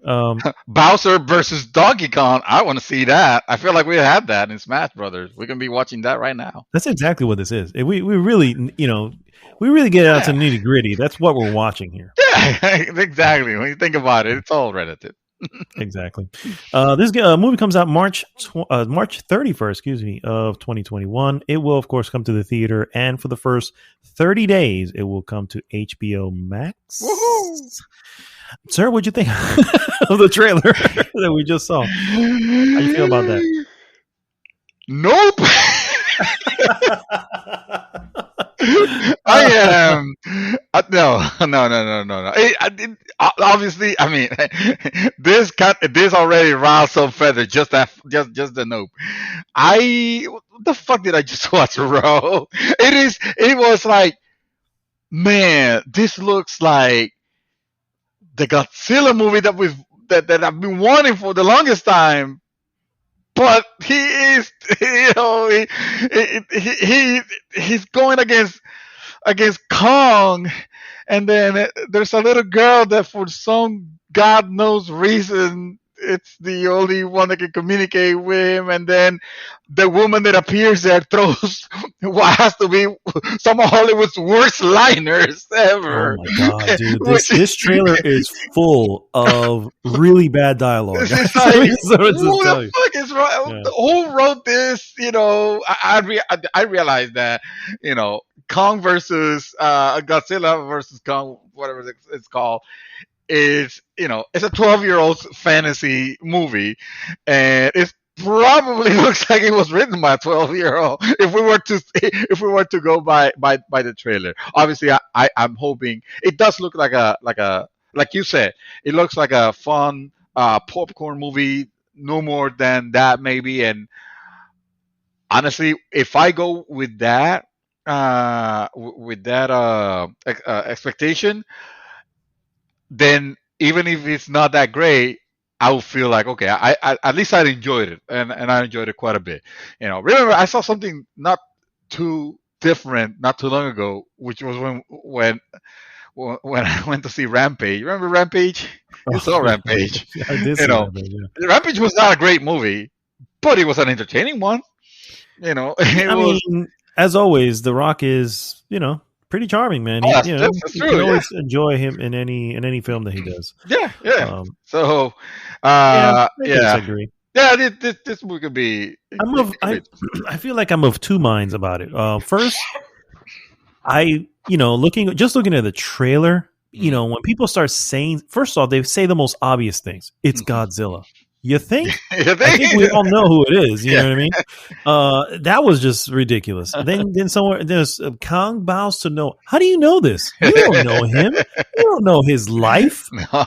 You know what I mean? It's like I always find it hilarious when these type of movies, when it usually comes some sort of monster or some sort of beast that cannot talk for itself. You have to have someone who is the vocal person to say what that thing is thinking, because Yes. clearly the audience is too stupid to know what the hell's going on. So Yes. Yes. It could have been. It could have been a movie that was like we didn't. They didn't have to name the characters. Like it was just, hey, two fucking monsters, and they're fighting suddenly. Well, then, but no, these monsters, they already have first and last names, probably driver licenses, and they are going at it into what looks to be very cool effects. oh Um, yeah, yeah. Oh, absolutely, yeah, yeah. yeah, and you see that part, and you're like, yes, yeah, that looks awesome. I want to I want to see that. That looks like a movie that I haven't seen, in some time. And then like the rest of it, like this girl who literally is probably like a 5-year-old or something, is the only person that can communicate with Kong. It's like, well, when did she learn? Was she a baby when Kong took I care of mean, her? I mean, that's we would hope that the review, film but fills that in. Yeah, exactly. yeah, Um, yeah, exactly at that point. And also, I'm curious: is is this part of that universe that yes, they were trying to make? yes. This is still Eh, part. So this is actually the fourth film in that universe. You have the very first Godzilla that came out. Oh man, this is gonna kill me because I need to have it up here. Hold on. Okay, so so they have so that's a little bit better, because if they already have the introduction movie and I'm just not remembering. 2014. Yeah, 2014. 2014 Godzilla, which starred Aaron Taylor Johnson, Okay. Elizabeth Olsen, also, of course, my favorite, Walter White, Bryan Cranston. It was a good film. The criticism, first of all, the film was done very well, in the sense that it really gave you our view of what we'd be doing if there was a creature out there, Yeah, right, and right. I enjoyed it. But I also understand its criticisms in the sense that Godzilla was not in the film as much as you would want a movie about Godzilla for him to be in. You know what I mean? Yeah, yeah. I So also heard that. he was more of a very mystical thing, which to me it worked. It worked for me because I was Mhm. like, oh, it's this thing you don't want to see him, because if you do, you're not going to live. You know what I mean? That was Right. the thing they were trying to sell. So you, as a viewer, you were kind of kept, and maybe you saw a small segment of what he looked like, but you didn't really look, and and all that. So that was a good one. Yeah.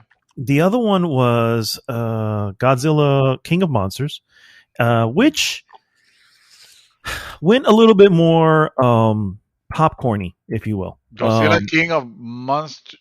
Came out So in 2019. Yeah. okay, I Kyle haven't seen Chandler that was one. you should see that one. Well, so no, it's backtrack a little bit. Shit, I After saw Kong Godzilla, only then, because yeah, I don't remember Godzilla. Oh, maybe I remember, and I just didn't put it on the same universe.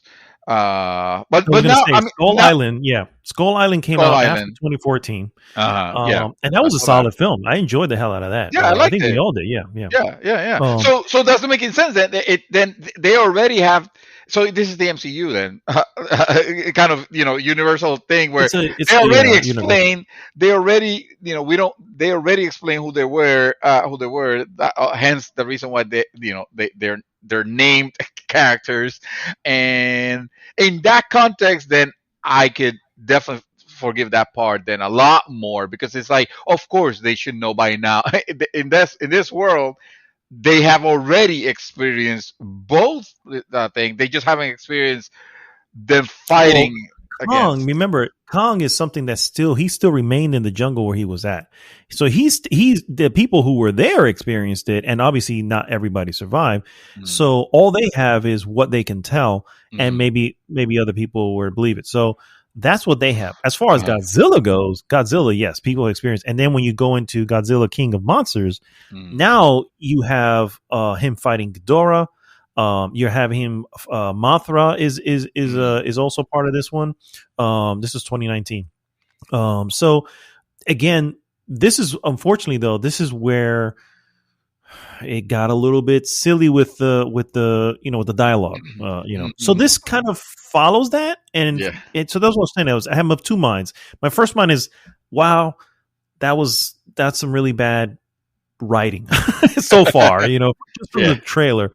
My other mind is like, well, I never really, I don't watch these movies for that. You know what I mean? And I've Mm. enjoyed every one of them. And no, they're not. They're solid 2.5s, threes. You know what I mean? It's Yeah. like Right. Right. maybe Skull Island was Skull Island, the first Godzilla, probably 3.5, maybe. Yeah. But overall, they're still fun. They're park your brain at the door and just enjoy the ride. Yeah. Because that's what they're meant, and that's what, let's be real, that's what Godzilla always was. You know what I mean? It was never really anything other than that.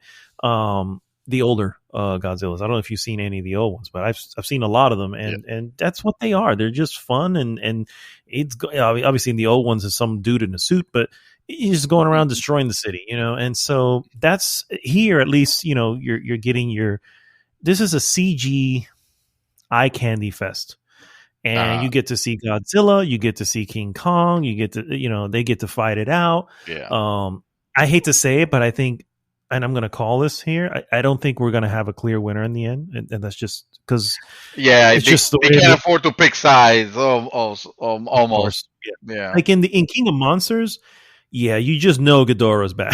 You Yeah. just know that Ghidorah has to fucking die. Yeah. And so it's like, oh, you get that. But, as far as here, it's like, and he says one will fall. I'm like, no, maybe they fall, but they're going to get back up. Let's be real. You know what I mean? So that's not going to happen. So again, it's like I said, I'm of two minds. I feel like it looks like it's going to be a lot of fun. Yes. And as long as I just don't care about what people are saying or Yeah. how they're saying it and just kind of go with the information, We could go and it enjoy could it. be enjoyable. Like Yeah. King of Monsters. King of Monsters was, popcorn flick. It was a lot of action, a lot of blowing up shit, a lot of big monsters fighting, Mm-hmm. So that's how I Yeah. feel about it. Yeah. Yeah. Yeah. So I that, agree. guys, is our trailer of the week. Godzilla versus Kong, again, coming out to HBO Max as well. And yes, that will be where I'm watching it. So just FYI. Moving on to our next segment, I wanted to bring back real quick the Mouthful's Games Radar, just to highlight two games that I feel that are very important, came out, not very important, I guess that's overselling it, but just games that I feel everybody should have their eye on, at least to on their radar, if you will. It's on my radar, but just to share with you guys. Two games. The first one is a title called Cyber Shadow, which actually came out this past Tuesday, the 26th. And this is a side-scrolling, very ninja, like original Ninja Gaiden, but also its own thing. This is actually published by Yacht Club, which is the makers of Shovel Knight. It is not developed by them though, but it's still published by them. I should really get the developer out here, but anyway, it looks really cool. It's a 8-bit or 16-bit type of look, just very similar to how Shovel Knight looked. It has cool music. Just want to see from the trailer. It is being mentioned as being one of those harder games. It does have that what do they call that? The bounce back, whenever you get hit and you bounce back a little bit. So it's got that little thing going. Oh, so I feel wait, where you get hit and you happen to bounce towards the abyss, or whatever is it that you're trying to jump over? Like Ninja Gaiden? it bounce back. Yeah. The bounce back. Yeah. Oh, fuck that. Yeah. Skip. Yeah. This game it's out, PlayStation 4, Xbox One, Switch, and PC. Has been good, getting pretty solid reviews. The other game, I realize this now. The other game has an interesting thing, but you can probably know a little bit better than this, Dreamy. The Medium, which is coming out. This is a Xbox Series X exclusive for console, and it is also coming to PC. The Medium is, of course, it's a horror type game, and it has this interesting thing where you're playing the same person, but in two different realms and in a lot of areas. Yeah, and sometimes in tandem. Sometimes in tandem. Yeah, exactly. Very interesting. Looks really good. Looks very pretty for what it is. Yes. And again, it's their first exclusive to the Series X and an S.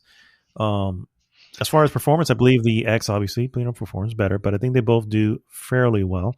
So those are the two games. I don't know if you have anything to add. I was very looking forward to, what's it called again? The Medium. The Medium. Thank you. I forget the name all the time. The Medium. Actually, I believe it was one of my trailers on that Xbox showcase that they had around the non E3 that we had last year. Yeah. It was one that was definitely on my radar. And who knows? It might still be. It's just I saw reviews and I have those. It's one of those games where the reviews are literally everywhere. I've seen some famous websites where it'll give it a 9, and I see it go down to a 3 out of 10, and it's like, how could a game be so divisive? How would you say this game is awesome and some people say, oh, this game is garbage? And the last time that we the last time that we have something like that, maybe not to the extent of the Medium, but where a game that either you loved it or you hated it, makes me think of Death Stranding. And I fucking love Death Stranding. I really like that game. Even with the things that I hated about it, I still loved it. And it makes me curious. But I still hope I think I know. Yeah, I'm sorry. No. I think I know where a lot of the animosity is coming from, and one of the major complaints is the fixed camera and the controls. Is because it's a fixed camera, obviously controls a little differently. You know what I mean? Yeah, and there's a portion of the game where you're being pursued by a specific enemy, shall we say? You can't fight the enemy. You know what I mean? So if you can't fight, then that means you're running. And if you're running from one room to another, and each room has a different fixed angle, I can see how that would become annoying. You know what I mean? So for some people, I can see it being, no, they should have done this a different way. This is whatever. Technically, I understand the reason for the designing it this way makes sense, since you're literally rendering two worlds sometimes at the same time. Having a fixed angle just kind of works. You know what I mean? It's less stress, by having this, a camera that can go anywhere you want it to go. It's just easier and doesn't easier to program for. I was trying to say, just to keep everything running as smoothly as it can be. So that's really the only thing I can think of that would, because I know people hate the whole Resident Evil old type of thing. And I don't think they're using that type of thing, but it's still, it's still that. Yeah. One of those things that is required because of the type of game. Just like you said, they're rendering both worlds, sometimes at the same time, and it would have been kind of difficult. Not impossible, but probably difficult to render it in 3D. Perhaps, yeah. But yeah. So those are games to watch out for. I'm definitely interested in Cyber Shadow, myself personally. Medium obviously is on the Xbox side. Fun fact about both these games: if you have Game Pass, then you already have them available for you to play. So go for it. Because why not? You're already paying for it. You're already paying for the service. Might as well use it, right? All right, guys, let's get into some news items. I'm going to go ahead and start with the free games for February. And We'll start on the PlayStation side. PlayStation Plus subscribers will get access to 3 games in February. The first being Control the Ultimate Edition. What? That's Remedy Entertainment's re-release of its 2019 game, and it will include Foundation and the AWE expansions on top of the main game.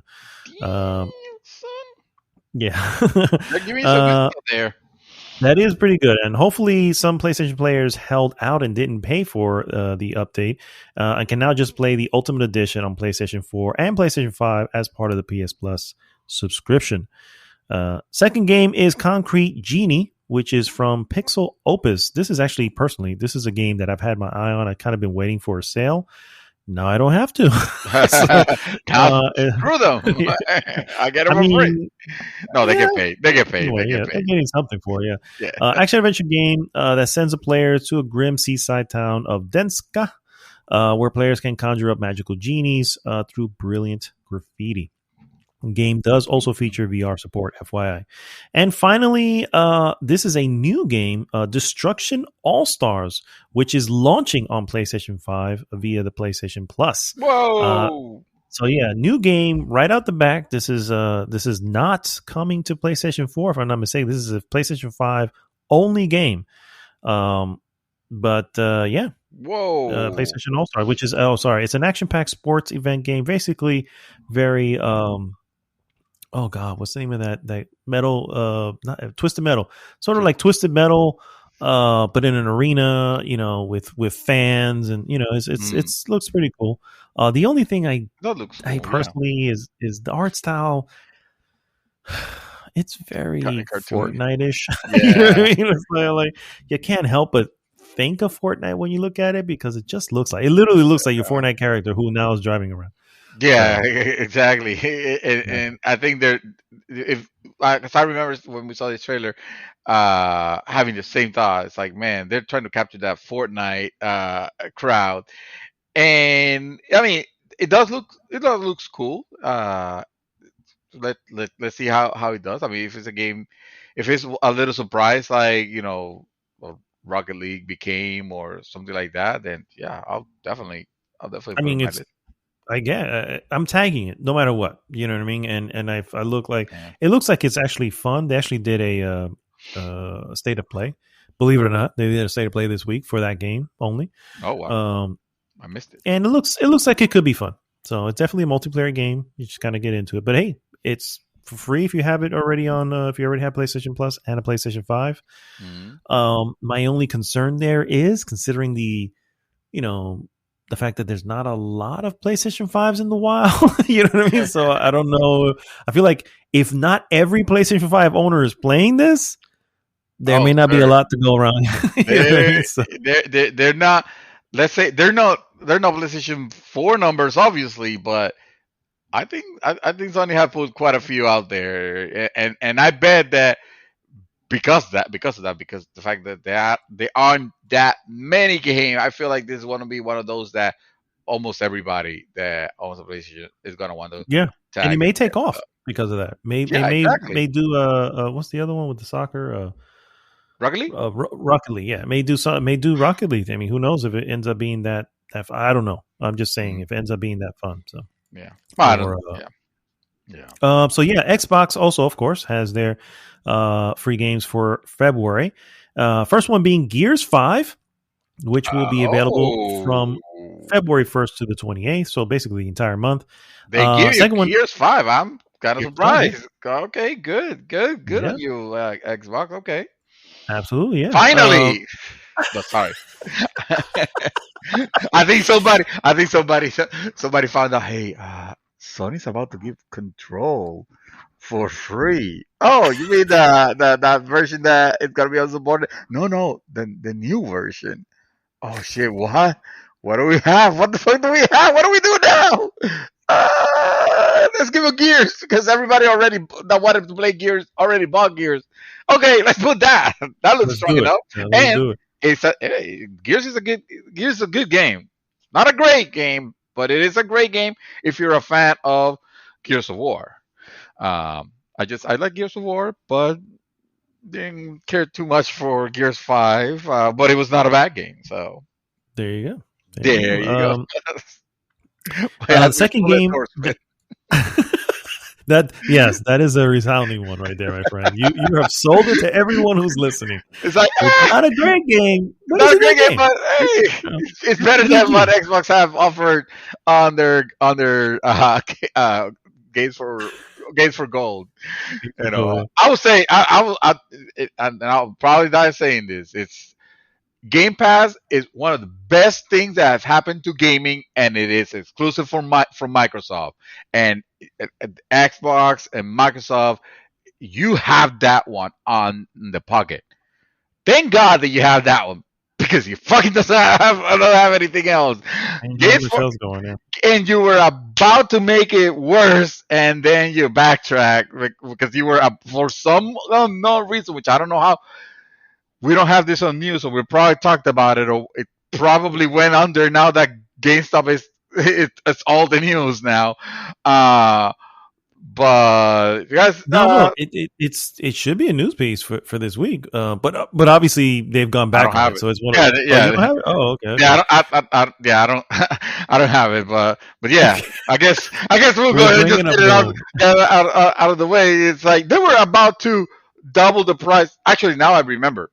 We talked about this on the last podcast. When I left it. Yeah, when I left it, what the fuck are you thinking? And then that same night after we have recorded, or the next day is when they had already backtracked. You know, and it's like, oh, okay. So yeah, it turns out doubling the price of your online service. Whoever came up with that idea should have been fired, even if that person was Phil Spencer. I feel, because what a stupid idea! What a oh my god! Yeah. It's pretty bad. At least they rolled it back. Although to be fair, there's no way they could have. I mean, there was no choice. You know, they were like, oh fuck, like Jimmy was high when and we left it on the Twitter, and he said this, and now people believe that. What are we gonna do?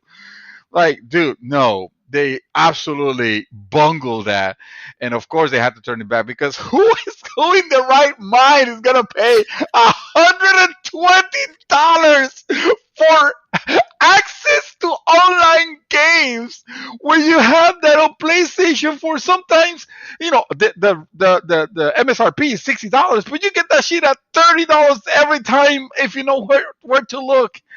And I'm not talking about illegal sites. You get that stuff. Like I have 3 years already of PlayStation of all the time that I have taken advantage of that shit, stacked up. $120, and you don't even have games to play on the thing. It's like, are you? That's the worst. Freaking. That's the worst part right there. It's like, you don't really have a library at the moment. I mean, fair enough. We're getting Gears 5 for free, but still, I think beyond that, you don't really have. I agree. And if this was a Philly Spencer move, I would be. Dude, you were high. What happened? You were high because you have made some incredible moves to be the same person that would have done something like this. Actually, there's just no way it couldn't have been. God. That's what I'm saying. It doesn't make sense.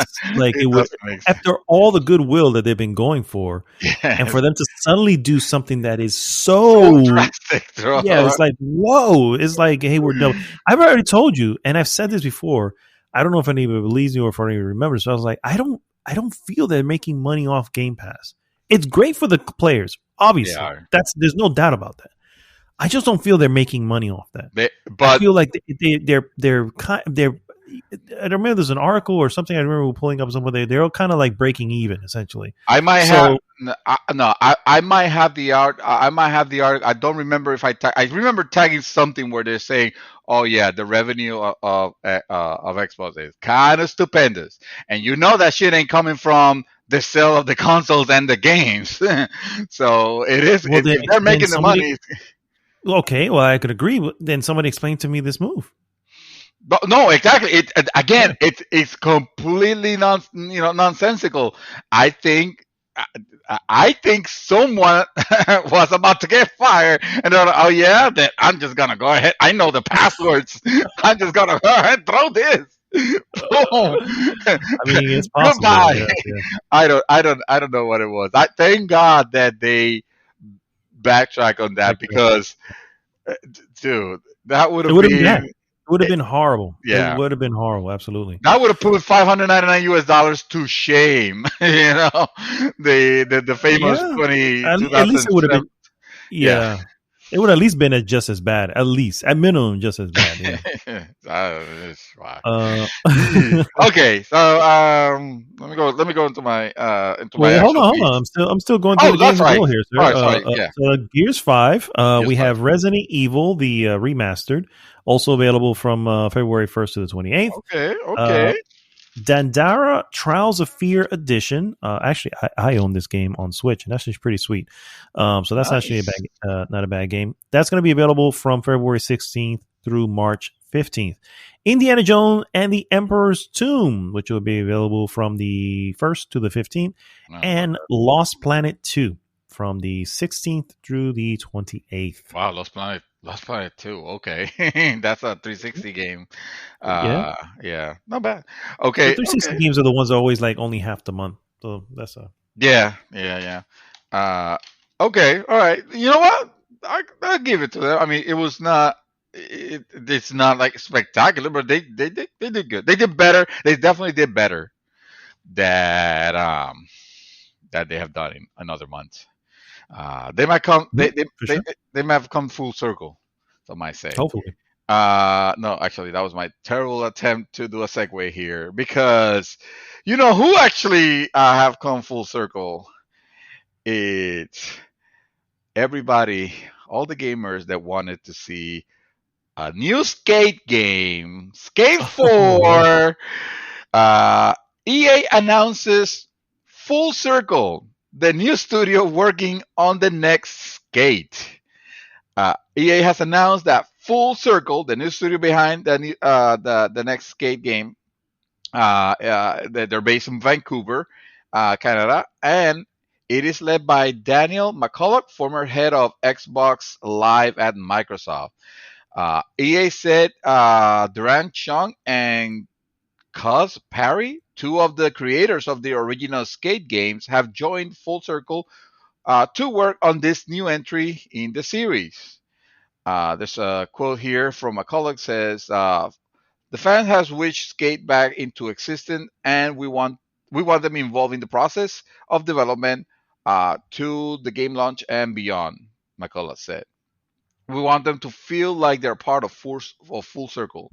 Uh, we're all about we're all about having fun and making great games, and that's that people want. That people want to play. Sorry, uh, and we're looking for new developers to help us build compelling worlds for players to explore." Okay, that's fine. Uh, EA announced the new Skate game for June. No, EA announced new Skate in June of 2020. I don't Mhm. remember that. Did that happen? Maybe I just I think there misremembering. was something like I remember they mentioning. I remember a mention of it. It sounds familiar. Yeah, Yeah. Mhm. it sounds like it did. Yeah, yeah. A decade after Skate 3 came out, we don't know anything about the game yet. Although news of the new studio it's in part a hiring drive. Okay, so they're going on a hiring spree. They're looking for people. That's why they're making the announcement.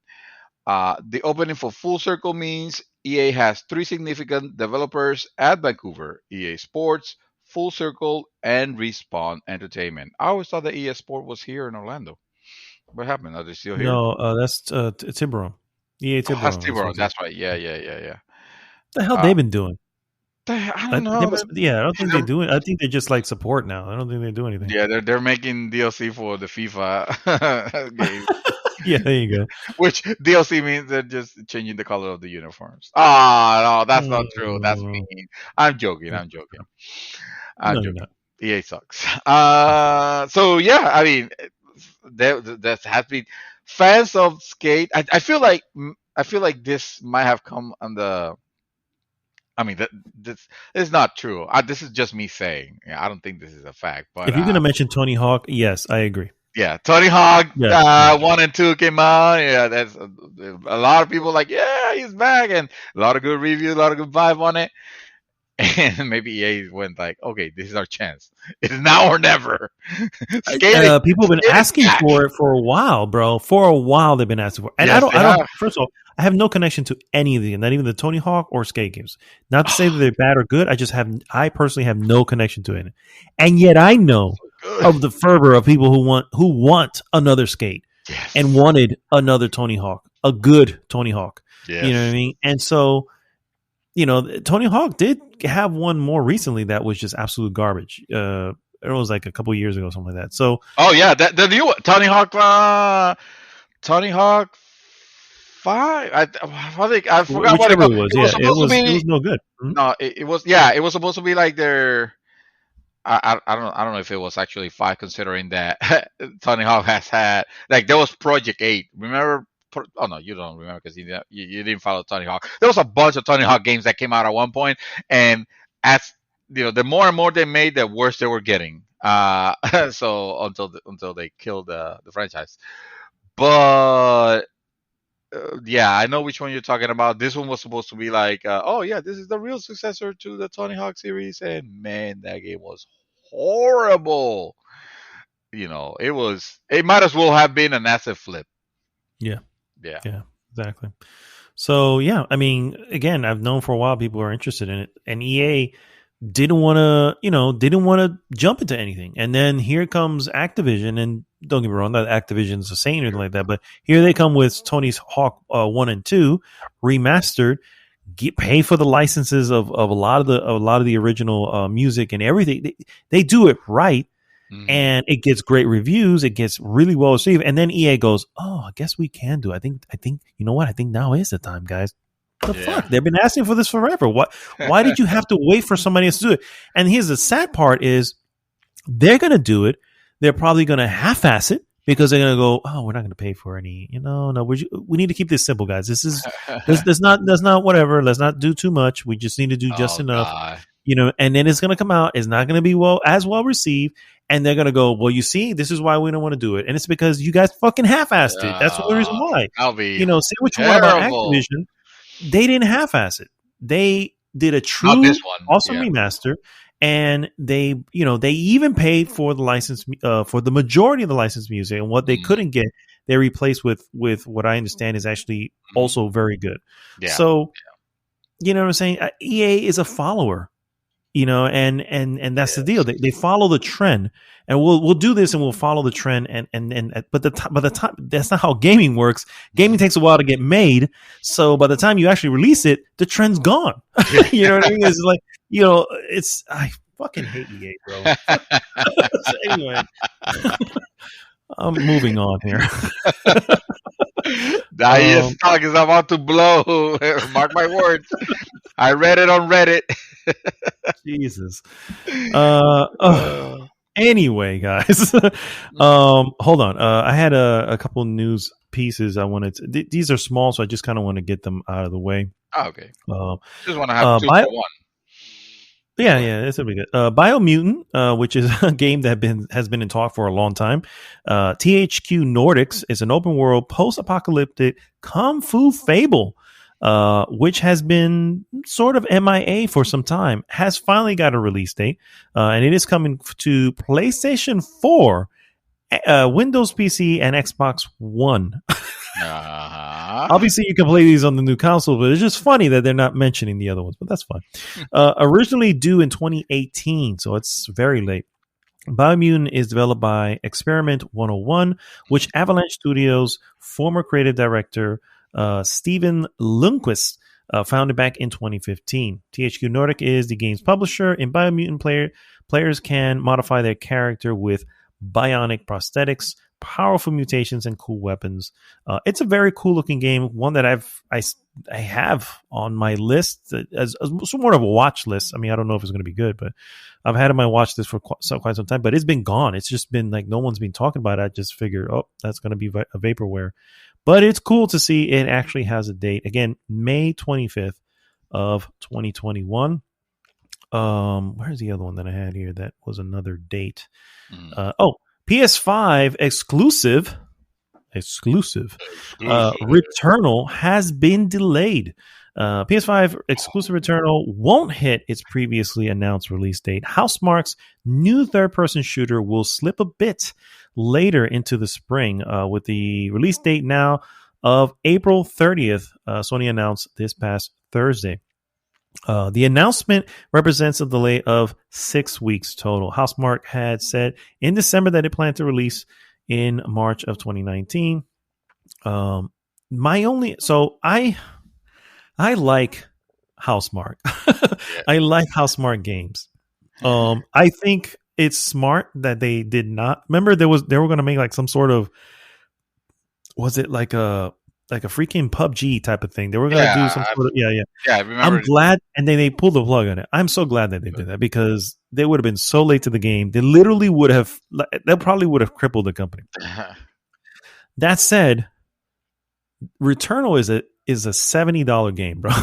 and, and I just like, I get it. I know games are going up, and I've been a big proponent going, yeah, they probably should. Shit is more expensive. I get it. I haven't seen anything from Returnal that goes, oh, this deserves 70, and I feel bad because I like Housemarque.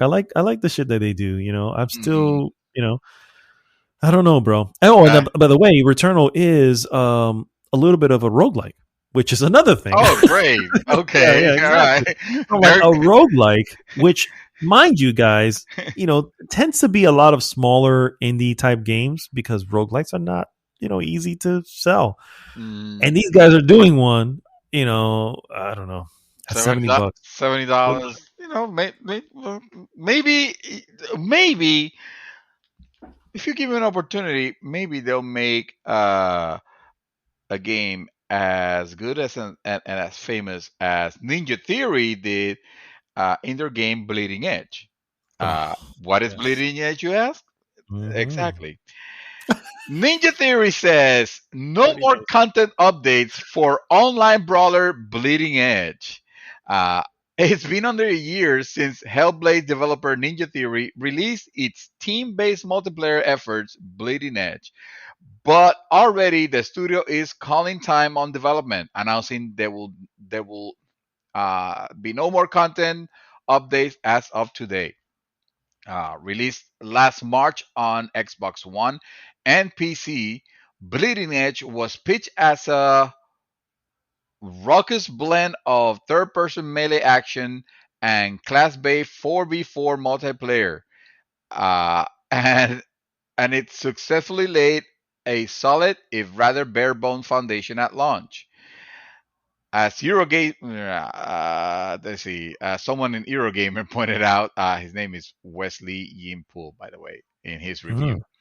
The combat is just about as good enough to get away with for now, but without some meaningful updates, I'll probably lose interest sooner rather than later.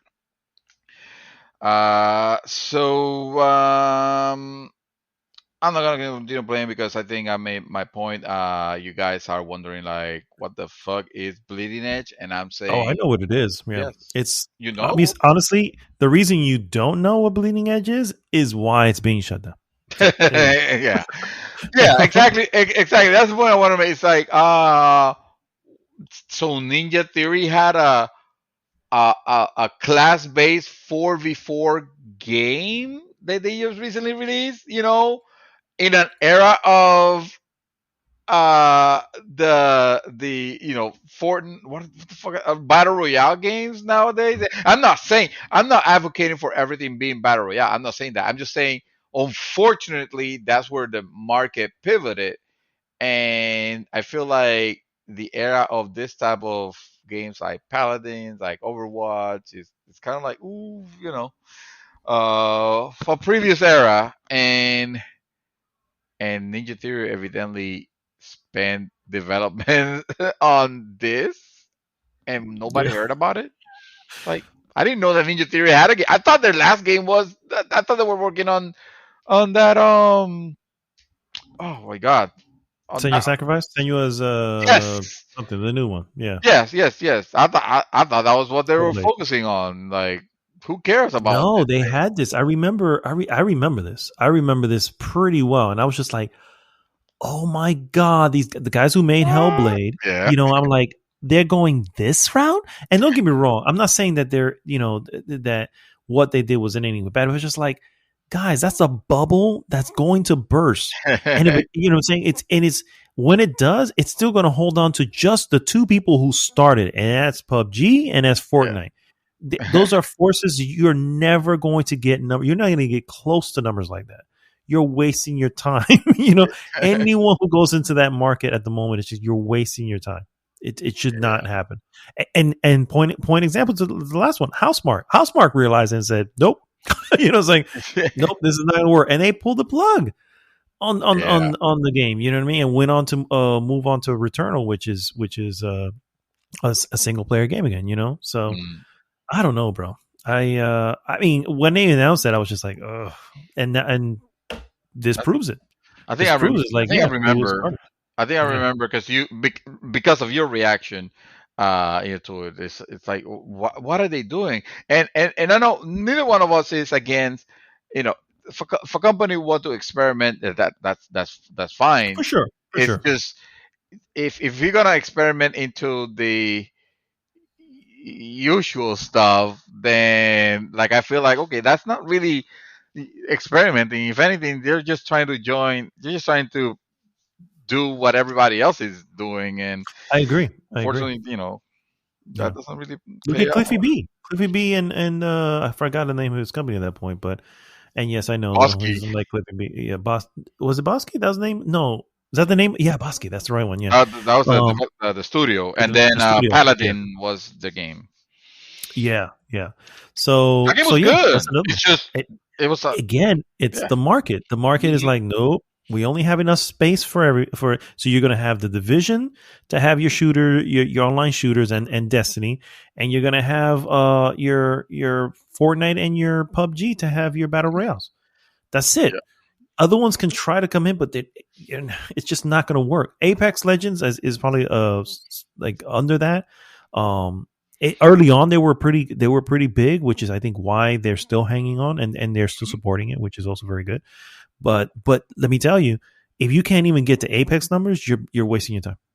Yeah. Seriously, you're wasting your time. So Yeah. uh, anyway, my next piece, guys, Hitman developer IO Interactive is preparing to go on a hiring spree to support the development of its upcoming James Bond video game and Oh some yeah. other projects. Apparently, IO director Hakan Abrek said in a new interview that the company's plans to expand around 400 people, which is up from 200, and open a new studio in Sweden to help develop the new James Bond project, which is only just getting started along with other endeavors.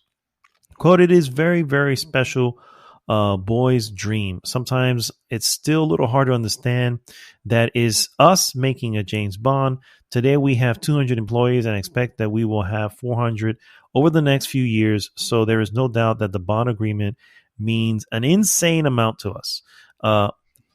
I'm just moving away from the article at this point, but I'm going to highly recommend that everyone check out No Clips Hitman documentary for IO Interactive. Yeah. Kind of goes over a little bit of the history of IO Interactive, the history of Hitman and their acquisition.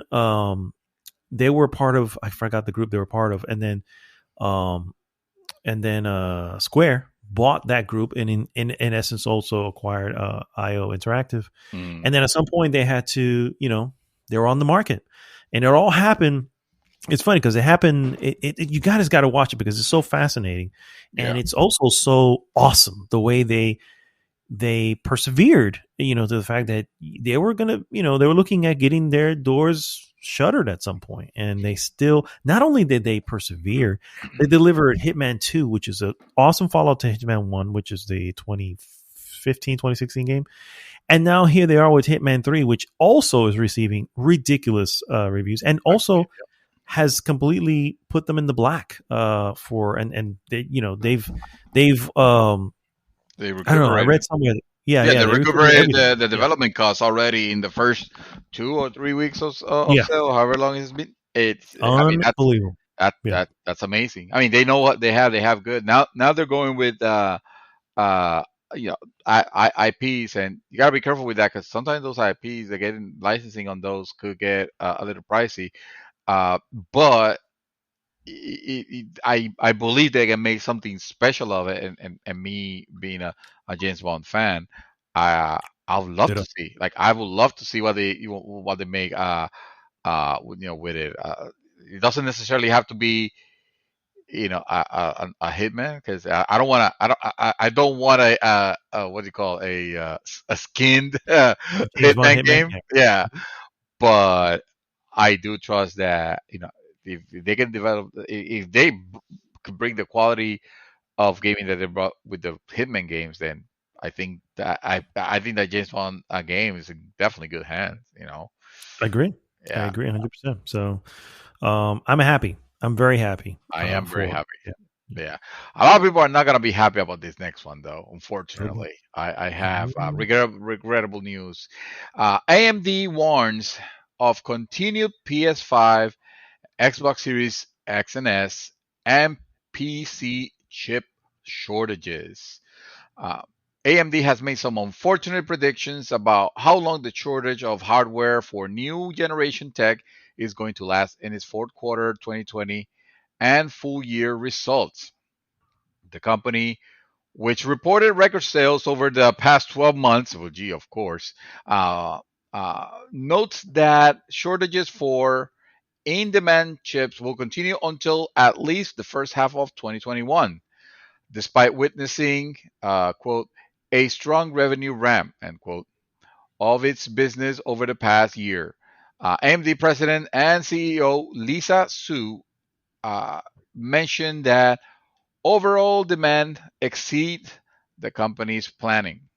Mm. Su, in response to investors asking about the COVID-19 pandemic's role in limiting the company's supply capabilities, noted that there is added capacity in the second half of 2021 that should hopefully help through chip shortages in the first half of 2021.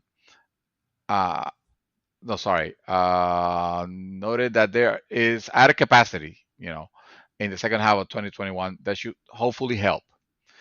Uh, Sue does note that most of the restrictions apply to the low end PC market and consoles as being the primarily affected area, meaning that more premium products should, if all goes well, be more readily available at retail.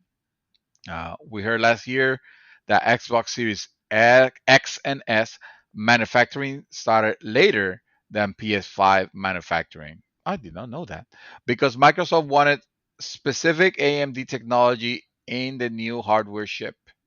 Microsoft did not specify what sort of technology necessitated this delay, but closer to the Xbox Series X and S, the company said that its next generation consoles will be the only ones to take full advantage of the RDNA 2 architecture, which is something Sony has never said about in the PS5 before, despite both sharing large portions of AMD's RDNA 2 technology. RDNA Mm. 2 technology is just referring to the rendering techniques. And if you compare it side by side, you notice that no, bro, it's the same technology. And you guys, to say you're like, I don't know what exactly that means, because it's not like RDNA is just purely graphical, so maybe they have something, but, like, I mean, so far it's not showing. Sorry. But in any case,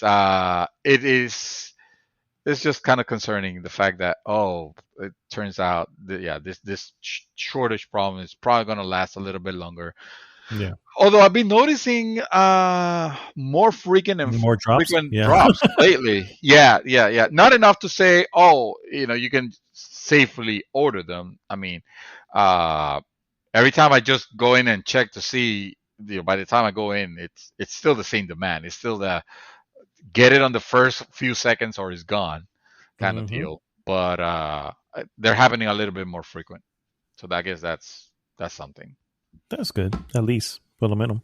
Yeah. My next piece, guys, is little movie news. After 4 years of memes and speculations, Mhm. the Snyder cut of Justice League will finally see the light of day. What is happening? Oh shit! I can't Is wait. happening.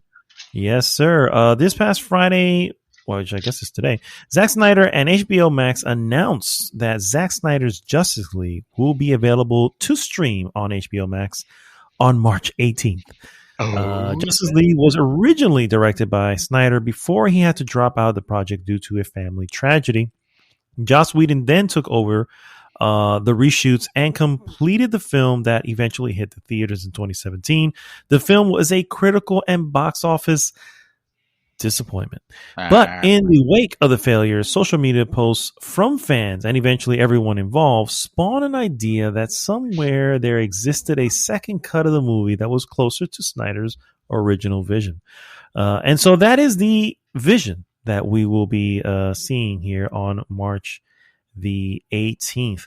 I actually, as much as I criticize Warner Brothers and the whole DCEU for just not being smart about a lot of decisions that they make, um, I'm looking forward to this. I want to. I didn't care for Justice League. I sure as hell didn't care for Batman vs Superman. But Justice League was another one where it just felt so off in every yeah, way. yeah. Just I was like, I don't know where they're going with this. Um, It was a chance Now, to redeem themselves from Batman vs Superman, and nope.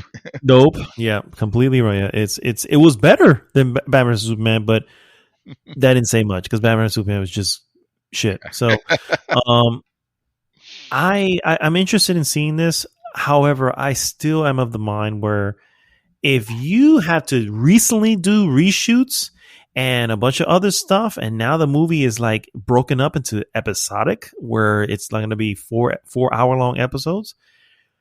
Yeah, this is not an Mhm. original Snyder cut. This is Snyder Yeah, going, all right, let's fix what went wrong. You know, yeah, maybe he's using some things that were left on the floor, but yeah.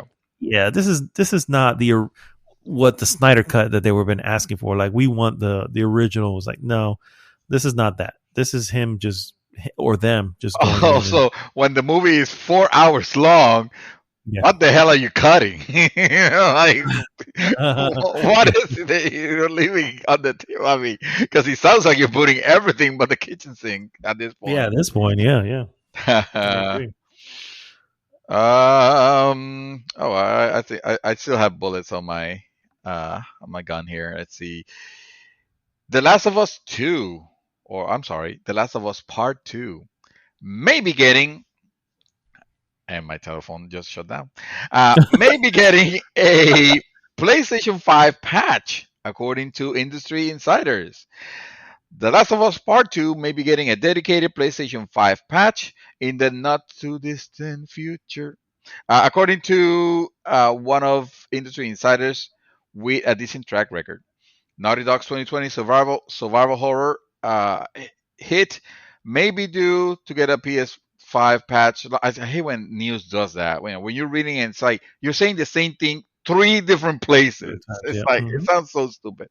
Recent Era forum member Navtra replied to a comment in the PS5 thread stating that a patch was in the work for some point for the record breaking Game of the Year award winner, but they aren't sure if it's still happening or when. Uh, supposedly this is the guy that has a reliable track record. Uh, Mm. I not that I doubt or anything like that. Just pointing it out. Uh, it'd be surprised if it doesn't get a patch though. They concluded when another user asked if they should hold off from buying the PS4 version. Uh, if you're wondering why you should bother to take the word of an anonymous user of an online message board, NAFTA has a history of uncovering information before it's available to public. Ahead of the PS5 showcase in June 2020, Naftra correctly predicted that Sony will show off a new Ratchet and Clank title, a Little Big Planet spin-off, Gran Turismo 7, Horizon Forbidden West, Marvel Spider-Man's Miles Morales, and the Demon Souls remake. So Mm. I would say he was right on the money on those, Well, yeah, I was gonna say, yeah, huh? nailed it. Nailed it. Yes. If that's not enough to convince you, the user also appeared ahead of the official reveal of Final Fantasy 16, noting that the game will indeed have some kind of PS5 exclusivity. Uh, this isn't the first time that we've heard about a potential PS5 version of the game. Either retail listings suggest that a PS5 version of Naughty Dog post-apocalyptic adventure could be on its way too. Just and this is just me talking. This time, I will say, well, duh. Of course, there's going to be a PS5 version. Now, whether they do it via free patch, or I mean, that's what I would expect, honestly. Because if That's what I would want. Yeah, from Sony, I can't like. Yes, I can see then take the greedy nature and be like, no, you have to rebuy it because it's gonna be something else. And if you're adding something additional, if you're expanding or something, which I don't believe, but if you were doing that, then okay, I can justify a $40 PlayStation 5 release. But uh, if you're just releasing this is the updated visual versions, and here you go. Like I could, I understood when they did that for Last of Us, right? Because Last of Us three, I mean, sorry, the original Last of Us on PlayStation 3 is what I meant to say. Mhm. Versus porting it to PlayStation 4. That's an ordeal. That's a commitment. That's a reworking of the code almost, right? Because they're completely different platforms. But from PlayStation 4 to PlayStation 5, you shouldn't have that. You shouldn't be running You that don't have issue. the issue at all because you can play it on PlayStation 5 right now. So Exactly. yeah, Especially with the backwards compatibility and all that. Like if you're gonna tell me you're it gonna sell wouldn't me the make sense. patch, that'll Yeah, be so unlike Sony. correct. I agree. It wouldn't make sense whatsoever. Now that said, I don't know how Last of Us 2 currently plays on it. I haven't seen it, but I have seen like Ghost of Tsushima, Yeah. and Ghost of Tsushima plays It doesn't like need a it's a patch. PlayStation 5 game. It doesn't You need know a what I patch. mean? Yeah. It Yeah, just it yeah. doesn't need a patch, and it doesn't need a re-release. It Right. doesn't need a PlayStation 5 version. Yeah. It's Just make it already there. that. Just give us Yeah, that. yeah. Last of Us 2 is what? 30 frames per second locked, right? Hmm. On PlayStation 4. Yeah, just unlock the frame rate and just give us that. Put it at I'll be 60. I'll, Yeah, I'll be happy exactly. Yeah. because that game looks amazing already. Like it doesn't. What are you gonna add? Ray tracing? Well, sure, yeah, it'll be welcome, but not necessarily pay for it. Yeah.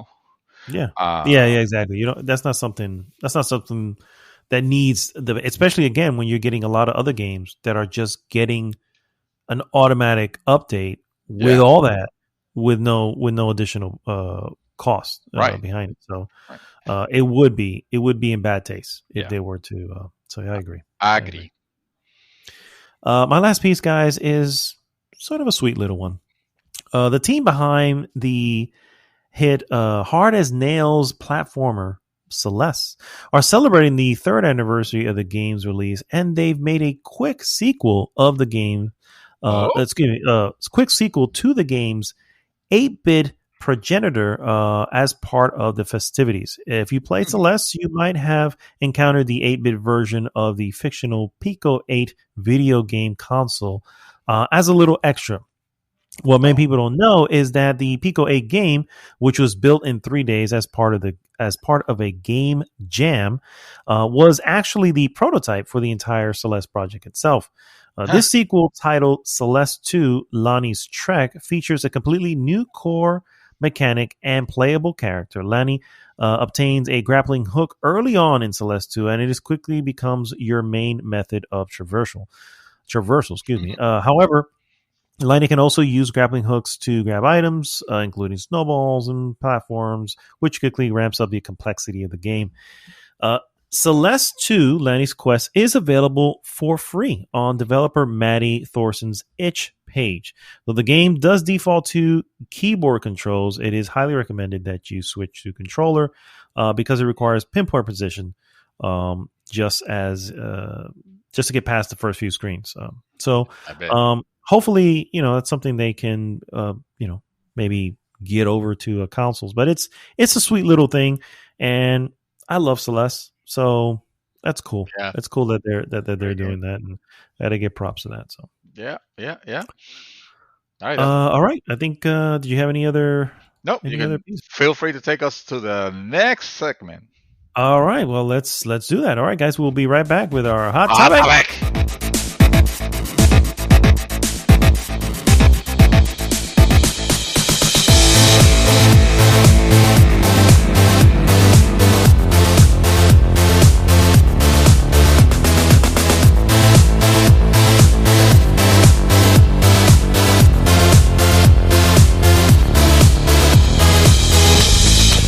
We're back, guys.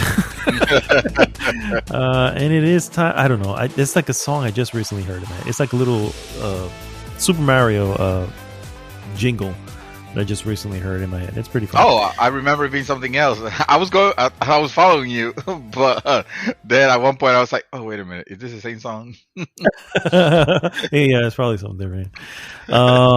So yeah, guys, our hot topic of the week, once again, is the Gamestop. What? Yeah, Gamestop. Yes, I love it. Yeah, love it. Yes, you have it in you. I just made that up in the fly. And by accident. I know. You have it in you. You can make actually interesting headlines. I mean, if I try, I guess it's possible. Yeah.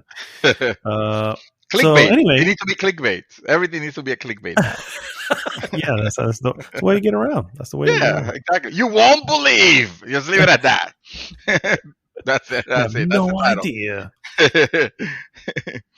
So so it's actually talking about GameStop essentially. So GameStop. Yeah, okay. That's that GameStop this second. So yeah, GameStop obviously had quite the week. Coming in at over many companies when it comes to their stock, the New York, or the stocks, I guess I should say. And it's funny because there's this joke. If this continues, it's possible that they may actually be listed in the S&P 500. Holy shit! Which would be hilarious, Which bears explanation. Yes, of course. Yeah, I'm gonna go into it. So I'm just gonna kind of go into. So I literally spent so much of yesterday doing this because I really wanted to have a good grasp of what's going on. I got it. But there are certain segments I didn't get, and I was like, I just want to understand it because I want to understand what the big deal is. And now that I get it, and then we come to today, and I hear about all the stuff that Robinhood's doing, it's like motherfuckers, It's like now that I understand it. So essentially, let's start from the very beginning. First off, I guess just kind of going with the stock market, right? The stock market is you buy shares of a company that's openly traded. The more shares you buy, the more people buy shares of a specific company, the more the value goes up. And obviously, that helps the company out. They can move on to do different projects and stuff like that because they have revenue coming in. You, as an investor in their company, you're able to either collect dividends, if that's an option, or if at some point you've got it high enough, you can sell shares to make money. Sell your shares to make money after they've increased in value. It's like having ownership on that company. You have a stock on that company, like literally. Exactly. Yeah. You are a stockholder of said company. Yeah. So that's essentially like the most simplest thing one can talk about when they talk about the stock market is that, right? This is a tutorial, guys. This is not no. This is not a tutorial. This is like this is an oversimplification. This is the title screen. Yeah. Prologue. This is the prologue. So that's how generally, for the most part, again, very oversimplified how it works. So from there you go to short sales. And what is a short sale? This is where it gets very complicated, or just the idea of it gets complicated. So when there's a company, and it's generally a huge major company, not a small company. This is going to be, your Blockbusters. This is going to be your bigger companies that are coming to the end of what appears to be the company's life. Okay, in the sense of being in the stock market. When it comes to that, what a lot of hedge funds or major, let's just call them major players within the stock market, knowing that knowing that the company is going to go under, what they do is that they borrow shares from this company, and then they sell them, and that's what is called the short sale. And the reason they sell them is they'll sell them to wherever. They expect that the value will drop. Now, let's say the easiest way to do this is to do it in simple terms. Mm-hmm. Let's say I buy 100 shares of GameStop, mm-hmm. right? And they're $100 each. So it's $1,000. But I'm borrowing these, right? This is the whole deal. I'm borrowing. I'm not paying any money.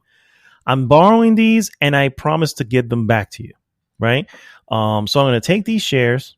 I'm borrowing them, and then I sell them, and I sell them for what they're currently worth. But I'm selling them in my head that the expectation that their value is going to go down, right? So let's say I sell them for the $1,000, 100 shares, $1,000. I sell them to you, David, and you give me $1,000, right? Mm-hmm. Later on, as the stock comes down and goes lower and lower and lower and lower, I have that same $1,000, and I buy from you $1,000 worth of the new price share. Right. Yeah. So let's say it's reduced to the point where they're like $50 or something like that. So now I still have the same 1,000. I'm going to buy $1,000 worth of these shares back from you. Okay. Which now I have technically more shares because they're priced lower. Price lower. So you're basically getting double from me then. Exactly. Yeah, exactly. So, but I only owe GameStop the 100 shares that I originally had. Mm-hmm. So I give them back their 100 because that's all I owe them. Remember, I didn't pay anything. I just borrowed the stock. Mm-hmm. There's no money transfer here. And I give them back their 100 shares and keep whatever I have as profit. Yeah. And that's short selling. That is actually probably one of the better explanations that I've heard. And now let's start it. I'm being very serious because the concept, like, to me, and I feel to a lot of people that don't know about how the stock market works in general, mm-hmm. I thought it was the complete opposite. Whenever I heard short sellers, I thought we were talking about people that will be sitting at their desk, right, looking at the stock, and they'll notice a dip, and they immediately buy on that dip, and the moment that they saw it, they start seeing it going up. At some point, they decide, okay, this is enough. I'm going to sell it now. I made a little money. You're like, to me, that was in the sense of the action that was happening. To me, that was a short sale because you were keeping it for a short time and then selling it. So in my head, throughout my entire adult life, I thought that's what short selling was. So now this happens. And somebody needs to explain to me what short selling is, because, but like, for example, my wife is a little bit more knowledgeable than me when it comes to like how the stock market works, and she has been making those movements, and I'm seeing her hoping for something that she gets. I don't know the name. I'm not gonna try to explain it, but something that she gets goes down in price, and I'm like, honey, that makes no sense. Why do you want it to go down? if you have something, she wouldn't call them stock. She called them like options. I think options. Options. Yeah. So I was like, what do you mean? Like, I don't. So suddenly my world is turned upside down because literally what I thought is the upside down version of what it really is. So now I'm super confused.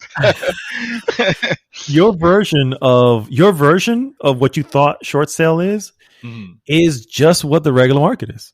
Yes, Because the regular exactly. market is you buy low and you sell high, right? Yes, We've heard that a million times.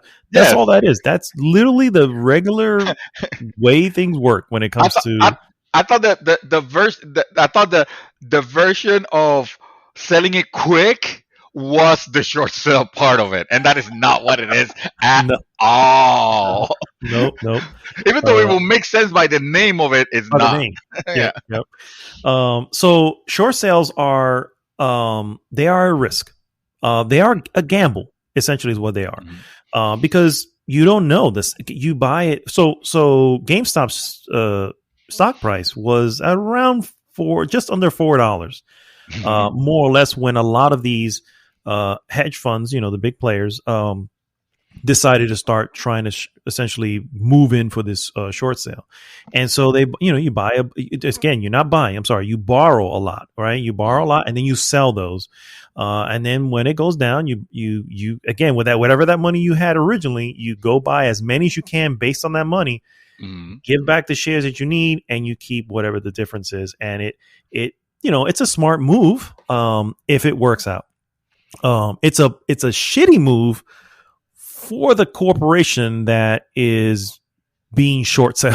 You know what I mean? Mhm. Yeah. Because you're essentially moving it along to close out eventually. Yeah, you're Uh, you're basically hoping that that and it finally helping, yeah, goes yeah, and and helping. Yeah, exactly, you're yeah, helping in a yeah. lot of, because remember, you're not buying any shares, you're just borrowing them. So Right. you're not putting any money in. You're just, what I'm saying. So it's in a lot of ways just helping the company go under. Yeah, And while don't making get me, money while at the making money same. doing, yeah, Yeah, yeah, yeah. exactly. Now, I and if I'm getting ahead of myself, let me know No, and you're fine. we'll put it on hold. Mhm. With that, a perfect example that you gave at the beginning, right? You said in the example you bought 100, or you borrowed. Borrowed, See, I yes. have to. You That's the part. borrow. That's the part where everybody goes, but wait, there was money. No, it was a borrow. Now You you're borrow. borrowing with an interest rate, so it's not like Yeah. there's nothing going on. But yes, it's just a borrow. Mhm. Right, exactly, exactly. You're borrowing with an interest rate. So you borrow 100 shares of GameStop. GameStop, Mhm. with obviously with the intention of paying them back with interest, whatever. Um, and you're hoping what you described, that the price goes down, let's say to $50, so that now you can, after you have sold it to me for $100 a share, Mhm. you can buy them back. Basically double the amount of Double the amount of of shares for the same amount of money. Yeah. for the Mhm. same amount of money. Right, right. Now, what happens? What happens if that stock price doesn't go down and it's the opposite? It's suddenly the stock jumps to, you said 100. You say you borrowed that on 100. Now let's say it jumps to $200. Well, Why yeah. is Well, that bad at that point, for the short seller? For the short seller, I mean. for the short seller, it's bad because at this, you always have to give those stocks back to who you borrowed it from, right? Correct. So let's say I With sell them. interest. Yeah, exactly. So let's say I sell you those 100 shares for $1,000, Mhm. because they're each worth $100, Right. right? So just loose money. No, 100 shares for $1,000, so they each worth like $10. I don't know what the math is there, but let's just say the total of those 100 shares are $1,000, Right. right? And now the total of those shares, because it goes up, are $200. I still have just $1,000 that I was making to come buy back those shares, Hmm. and I need to now get 100 shares. So my $1,000 isn't enough to get those 100 shares. I now have to go in and pay another on top of that, because I need those shares to give back to GameStop. So you need you need $2,000 now, Exactly. or Exactly. maybe more, Or because more. Yeah. again, Whatever the value is. Yeah. because of interest. Exactly. Yeah. Okay. That's the concept I wanted to make sure that gets clarified. That we know how it benefits, and we know why it's bad, because the reason the reason it's being bad for short sellers of GameStop is gonna make sense if you understand that concept. Exactly. Yeah, So which took me some time to to grasp. go together. Okay. Yeah. So Rewind if you need to listen to the explanation again. yeah, read and I wouldn't blame you if you did because I literally had to do the same because there's the concept that I Oh, me too. kept forgetting Mhm. was I kept saying wait there was $1 transfer when you originally and like no it's a borrow they never pay for anything they just have to bring back those shares to them eventually Mhm. with interest.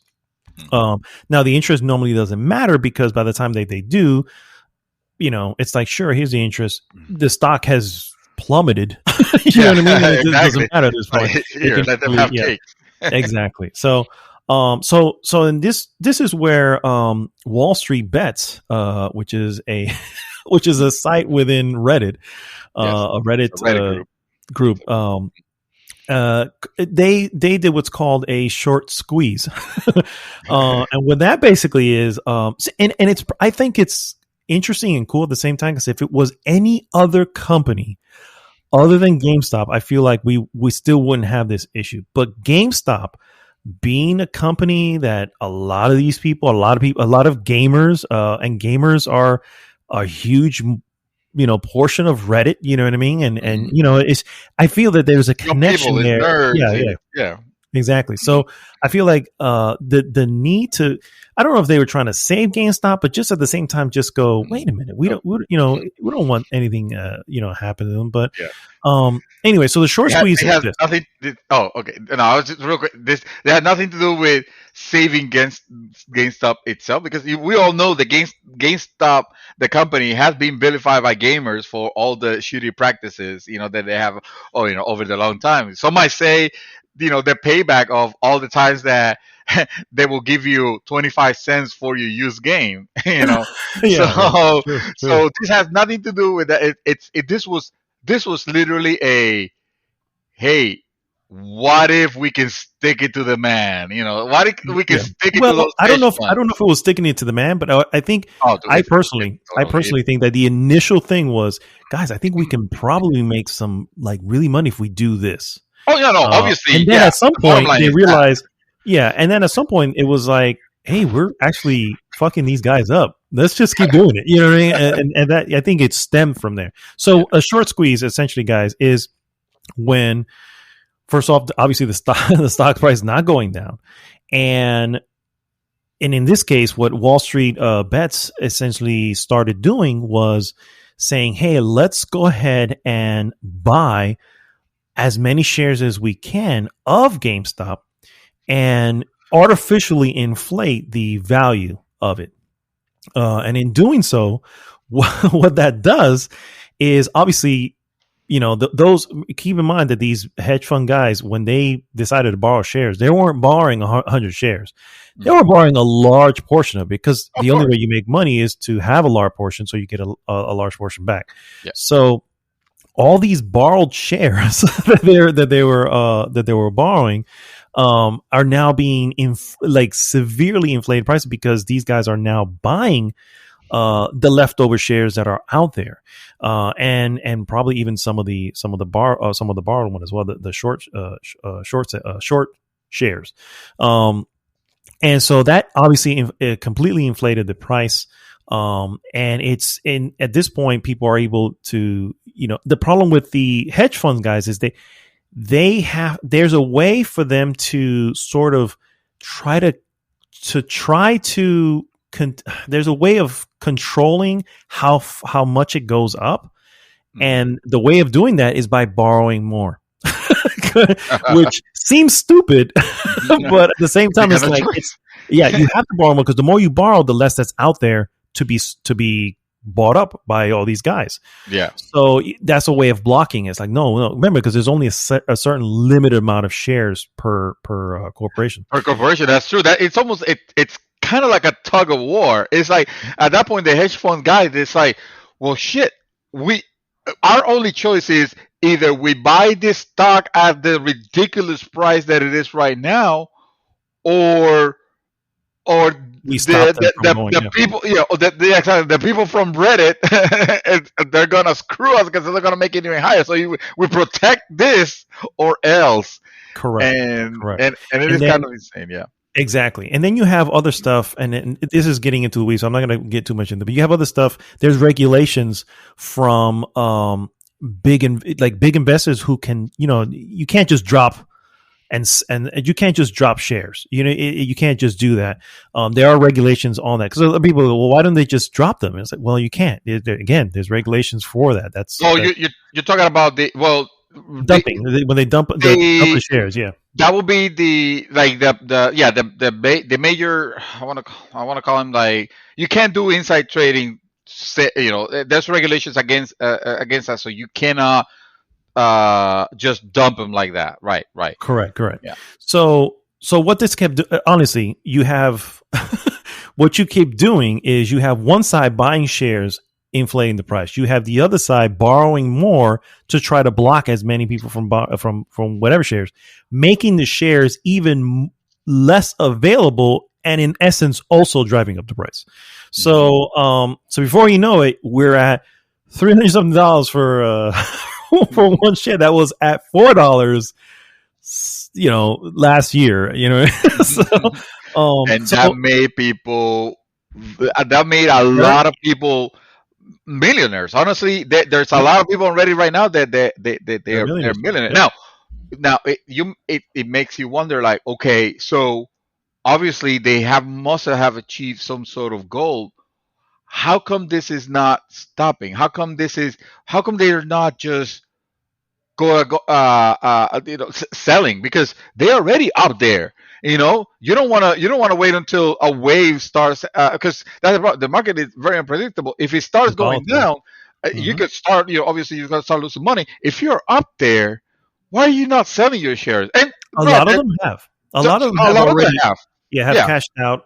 There's been some, a lot of the ones that that are on Reddit, they've cashed out and all this, but you have other ones that are just riding that wave, going, hey, the more I go, the more they go, and it like any gambler, at some point you're like, just let it roll. Well, roll it again. You know what I mean? That's you would, yeah, and even though, and there's a large majority that are just like, hey, it's still going up. I have no reason to, this train is still going. I have no reason to get off of it.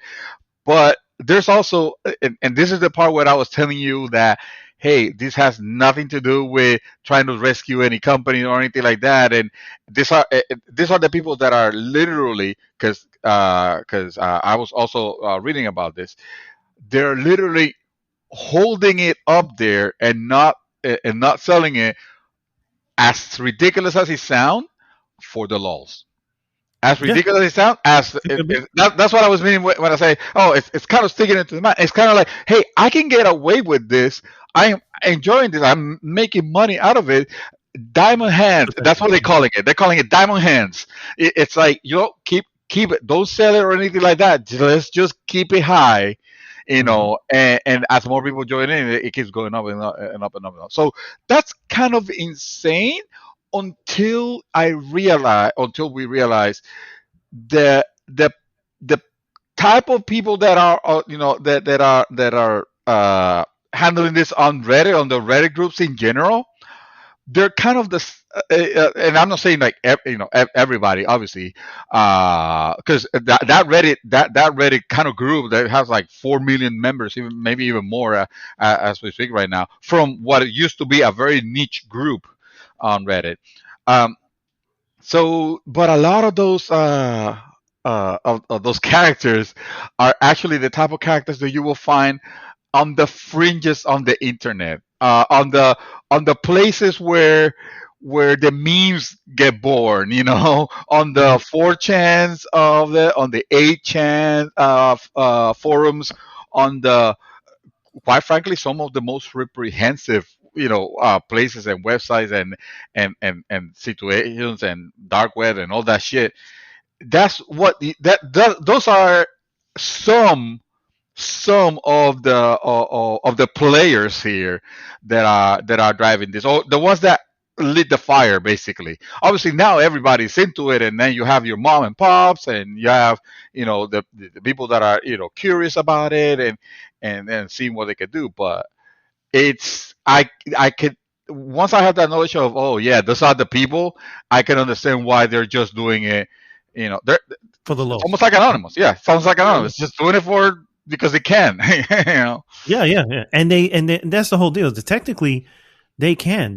No one's doing anything out of the ordinary here. You know what I mean? You can look at both sides and go, well, you know what? These guys were assholes and they were trying to short sale, and get these guys into and get GameStop into an early grave. And look at the other side and say, well, these guys are assholes by rising up there. It's like, no, that's what the market was. What the short sellers were doing was a gamble. And you know what? It didn't pay off. Why? Yeah. Because you have these guys doing what they're doing, and what they're doing technically is also a gamble. Just by buying in doesn't mean it's something you need to have a lot of people buying in. Yeah. And the whole deal is with this group on Reddit, it tops out. I think it's like 2 million users on that group. So that's why when you get a lot of people, and somebody on that group went and I guess they must obviously had the money, $750,000, and now they're because of that they're over like $20-30 million. They're millionaires, just like there has been movement, and there are people of all the, like I said, of all the fringes of the internet. Some of them like very well, in place, financially wise, and they can help this out. They can have their fun with this, because this is what it is at the end of it. Who would have thought that I mean, and I don't use Robinhood, but I used a similar app, or actually I'm not sure if I'm going to continue using it after all this, but I used a similar app where I had some money put in different stock, and one of them that I constantly saw because I'm a gamer, and was the gaming stocks in general. I have company, EA, Activision, GameStop, Razer, Corsair, stuff like that. But I never put money on any of them, because either some of them were too high for my blood, or it was GameStop, and it was like, I'm not gonna buy this at $5 a share, because this is just gonna die at any moment. I mean, we got consoles that are digital, bro. Well, that's actually that's actually the one of the. So well, I don't know if I said this off the air or at the very beginning, but one of the it's not just these guys doing this that's helped that stock go up. There's a lot of things that have been kind of falling into place for GameStop, one of them being the console releases. And console releases are always a great time, and that's where they see a nice little spike up in their GameStop, see a nice little spike in their shares and their stock price, because people are actually needing these consoles. Where do they go? They go to a brick and mortar to get them, because that's generally the easiest or normally the easiest way. So there was already expectation on that, right? So people were already ready to kind of buy into little GameStop because they knew that was coming. And then in August, you had an actual billionaire, someone who did something else for another company to help them start up online and all this stuff. A billionaire, the CEO of Chewy. Chewy, yeah, that's the one. Yeah, which is like a food, an online dog food or whatever. Yeah, it's a pet food delivery, correct, or online store place, basically. Exactly. So he buys in a bunch of shares to the point where towards December, him and his people own about 13% of GameStop, right? So all this was already making it go up. So anyone before that was going, but again, they're still waiting for it to drop. That's what they're doing. They're still waiting for it to drop. And they figure you get past the holidays, it's going to drop, right? Because at that point, people are moved on. But this also kind of breathed a little bit of new life into games. Like, well, this guy is good with the online, and clearly GameStop needs to move online. I mean, that's really what it comes down to, to do whatever to sell whatever they're going to fucking sell. But yeah, so all these stuff started moving in the wrong direction for the short sell guys, for a while. They probably could have cut their losses a little earlier, but once we come into now, and you have Wall Street bets, and before you know it, it's like now you're screwed. And these companies have one hedge fund company, I think, was literally out. He was like, they actually, one hedge fund company tried to help bail out another one, and completely whatever money they gave, I guess like maybe $2.5 billion from another company. Can you imagine that? It didn't matter because that $2.5 billion is gone. So it didn't help anything at all. You know what I mean? So now, for the record, you have your people who are like, oh, this is bad for the Wall Street, whatever. Look, man, I personally, I've got no sympathy for any of these guys who, let's be real, have been really good at not only making money, but continuously making money throughout an entire pandemic. You know what I mean? It's like, hey, people are struggling. These guys, sure, a lot of them are in for the lulls, but there's people who actually went in and did this, got some money, and are able to actually survive what's going on. You know what I mean? I don't hate on that. I'm not hating, especially when you still have, and I'm not trying to get political here, but especially when you still have these guys discussing whether we're going to get another stimulus and all this stuff, because we still don't know what the fuck is going on. While they're debating, these guys are going, fuck it, let me just buy some stock here. This is actually working out. And it's screwing these guys on top of it. Who gives a shit about these hedge fund guys? They're billionaires to begin with. You know what I mean? So I don't hate on that. Not even a little, bro. Not even a little. I'm like, look, man, do what you got to do to. And I guess I know, because you mentioned, some of them are just in it for the kicks. But even in it for the kicks is, it's a little people winning. It's a little people winning. Exactly. It's the Robin Hooders, and when I say Robin Hood, I mean the people like me that have their small labs that probably started playing. Like, dude, I started playing with $500 was my initial thing that, and there were times that it went up and down. I was that $500 at one point.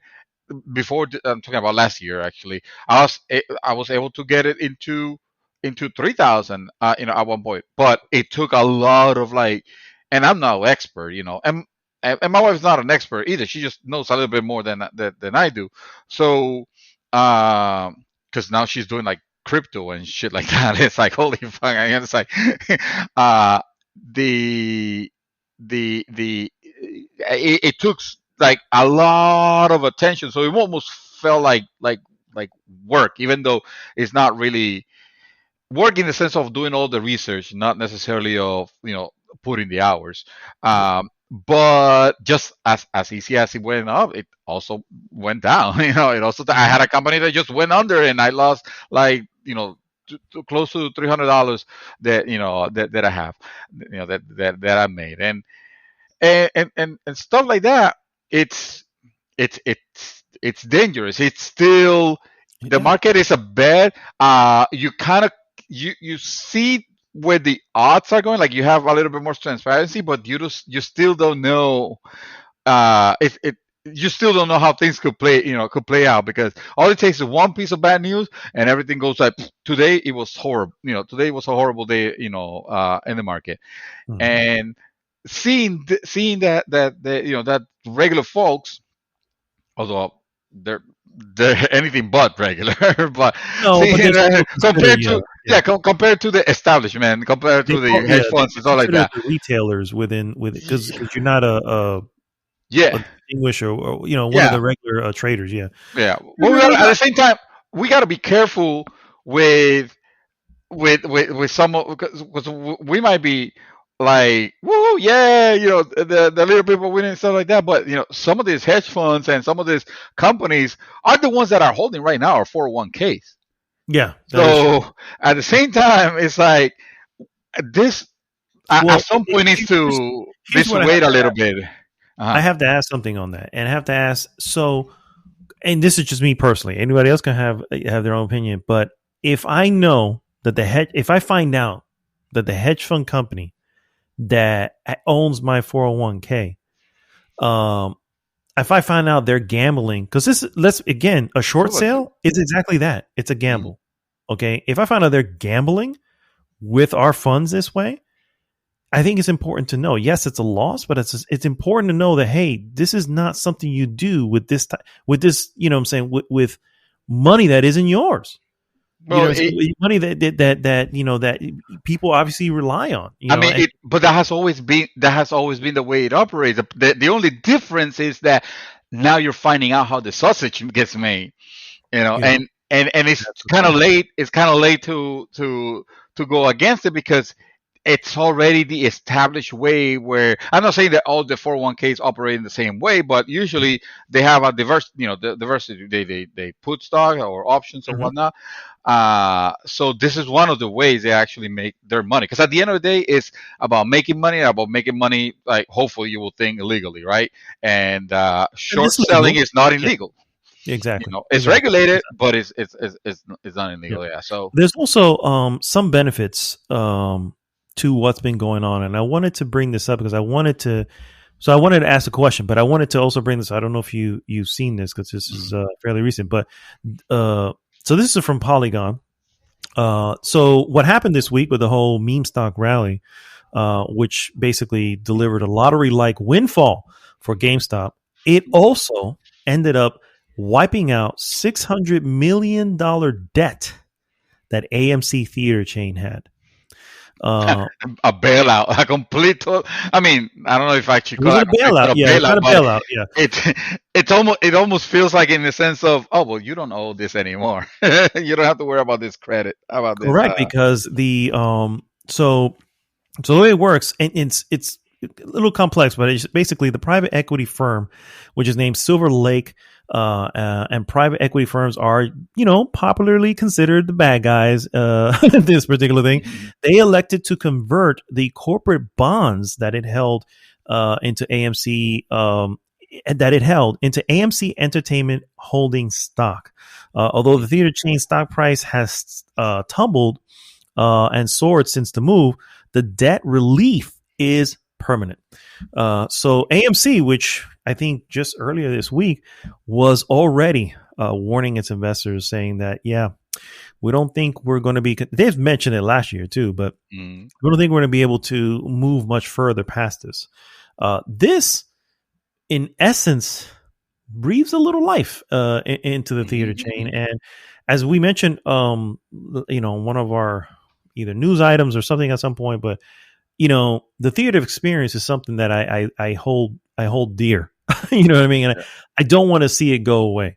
And in this weird thing that just happened this entire week, suddenly AMC can possibly make it forward. You know what I mean? I think Regal, I think is done, dude. I don't think they can come back.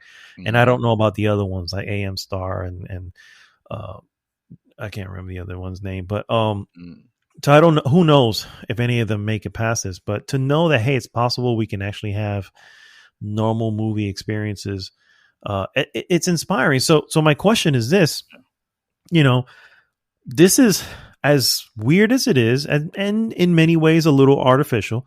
The reality is, GameStop has an opportunity here to try to better its position, especially since you have, the dude from Chewy. So what do they do? Do they try to, or they just let it happen? And anything we say is pure speculation because I don't know exactly how it will work. But I will imagine that I haven't heard of any GameStop debt in particular. I know that they weren't particularly doing very well and doing a lot of like restructuring and changing some of the stores. Even they were completely changing the experience. They have the funds now to take the opportunity. It's not like, or I don't think it works like, oh, we have all this money right now, we can just immediately put it. Like not sure. I don't think it works like that. Well, especially because considering there's money coming. There's people buying up their shares. Right. Yeah. So that's money coming in. That's right. But with the volatility and the craziness, it's almost like, can you trust? can you trust that you actually have that? Exactly. Can you trust that? Let's say, for example, hey, the other day, I thought I had $10,000. It turns out that people have been putting money, in me, and I have 1 million. Can I? But it's going crazy. It's super volatile. Can I trust that I have that million, or that I actually have 10,000 and the rest is just like fantasy money that I at any point it can leave? Because if I Yeah. spend all that million and then I have to and I owe it, then I'm fucked. So that's what I'm saying. It's like, what do they do in a case like? Of course, I don't. Well, I don't I think don't. they. I I don't don't know. think they would spend it. I would figure that No. they would invest it. You know what I mean? Right. Because if you invest it, then okay. Well, when shit hits the fan, at least I invested it over here, and we Right. have a way of replenishing that. So it's Right. interesting because we're an unprecedented. This is just something that hasn't really. I mean, you mentioned early on the BMW or Volkswagen. Volvo, Volkswagen. Thank Volkswagen. you. Yeah. The Volkswagen scenario. I don't know what the outcome of that was, and even if I do, that doesn't It mean went that back would to be the normal. outcome of it. Yeah, I mean, they're just another company again. They're not the highest grossing company in the world, anymore. Back in the Yeah, day. but So brick and mortar is never going to be what it used to be. So, I mean, cars are right. cars. You know what I mean? But Yeah. Yeah. yeah, I don't GameStop think has this a is going to work out. GameStop has certainly it seems itself with a leverage that they could use to invest, in their in the structure, and if they have the guy, the person from Shui, they already have like arrangement, for example, with Microsoft, with somehow they convince Microsoft to get the proceeds of the digital sales. I don't understand how that is like makes business sense, but unless Microsoft is benefiting from the exposure, I guess. But Possibly. the yeah the work out, deals like that, now that they have the money, for how long, who knows, we honestly don't know. uh the what I would like to see, it'll be nice to see a organized, I'm not sure if I should say this. This is not, because this could probably spell doom for our economy. But Mhm. uh, I'm thinking of, well, let's dedicate now. Let's have the rescue of the month, and now next month, February, is gonna be all about AMC, and the next one is gonna be all about this other company, and people, Possible. Yeah. people do like that. But again, I don't know if that's a good idea. That could be detrimental to the market in general. And we think that we don't depend on the market because we're not like actively trading, but we do depend on on the market passively, because the economy is bad. It affects all of us, and also, like I already mentioned, your retirement Your plans phone. and stuff like Mhm. that. That's the money that gets, that is being invested, that's actively, in a way. So who knows? This is, I mean, this is certainly unprecedented, and kind of amazing, and I'm glad people have made money off of it. Shoot, like I said, I haven't been active on it. My wife has been, and she has made some money on it. I mean, we're nowhere in the sense of being millionaires. I don't think we can say we're centennial or whatever. Or whatever is the term. But it's fun. It's cool to ride the wave, and congratulations to the people that have actually been able to, well, shit, get out of debt with movements like that, just by using their stimulus check. Some of them have, Yeah. Yeah. That's exactly.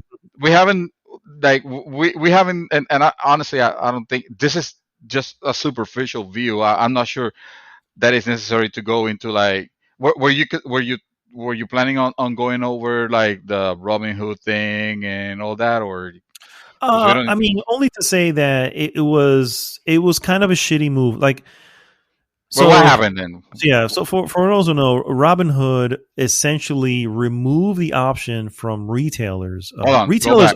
go back. What is Oh, Robinhood?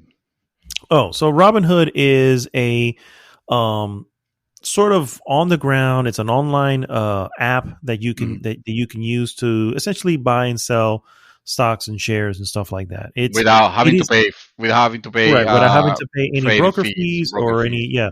Exactly. The purpose of it and the reason why it's named Robinhood is so that everyone, not just the big hedge fund guys and all the whatever, everyone can be involved with the market.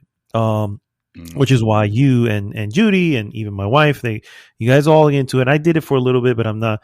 It requires a lot more attention than I'm going to give it. So that's Right. just really what the Right. case comes down to. So, but the reality is, if you give it a lot of attention, as is evident with what we're seeing, you can actually, get yourself a nice little nest egg.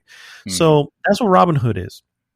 Robinhood, in a move that they themselves can't really explain themselves out of, they essentially blocked the trading of any kind of GameStop on their service. But they only did it for the retailers, and the retailers again is us, right? The normal guys, right? Not the hedge fund guys. The hedge fund guys, on the other hand, can continue to do what they need to do. So, in essence, it's like, why did you do that? Why are you suddenly trying to, help out these guys who clearly know the market, right? That's their fucking job. But you need to help them in some way, and you're blocking us, the retailers, from hey, trying to get a little piece of that pie, essentially. We were supposedly we were your audience, Yeah, exactly, and that's the most recent thing that occurred with Robinhood, and to me personally, it's bullshit. It's bullshit. You have, believe it or not, you actually have. AOC was out there already talking about it, and even Ted Cruz from Texas, but also the Biden administration is looking into it, because I can tell you right now, like it or not, whether you care for this president or not, he ain't about the billionaires. You know what I mean? So he's about the regular folk. And the moment, that's why I don't think it didn't raise an eyebrow when he probably heard that the hedge fund people are losing billions of dollars, but it raised an eyebrow the moment freaking Robinhood decided to stop the retailers, the small guys, from trying to continue to trade. Yeah. So it's a bullshit move. I think it's obvious what happened, even though Robinhood itself, like I said, they're dancing around the answer. They're looking after the hedge fund guys. They're looking at the big guys, right? The guys who make money, and that's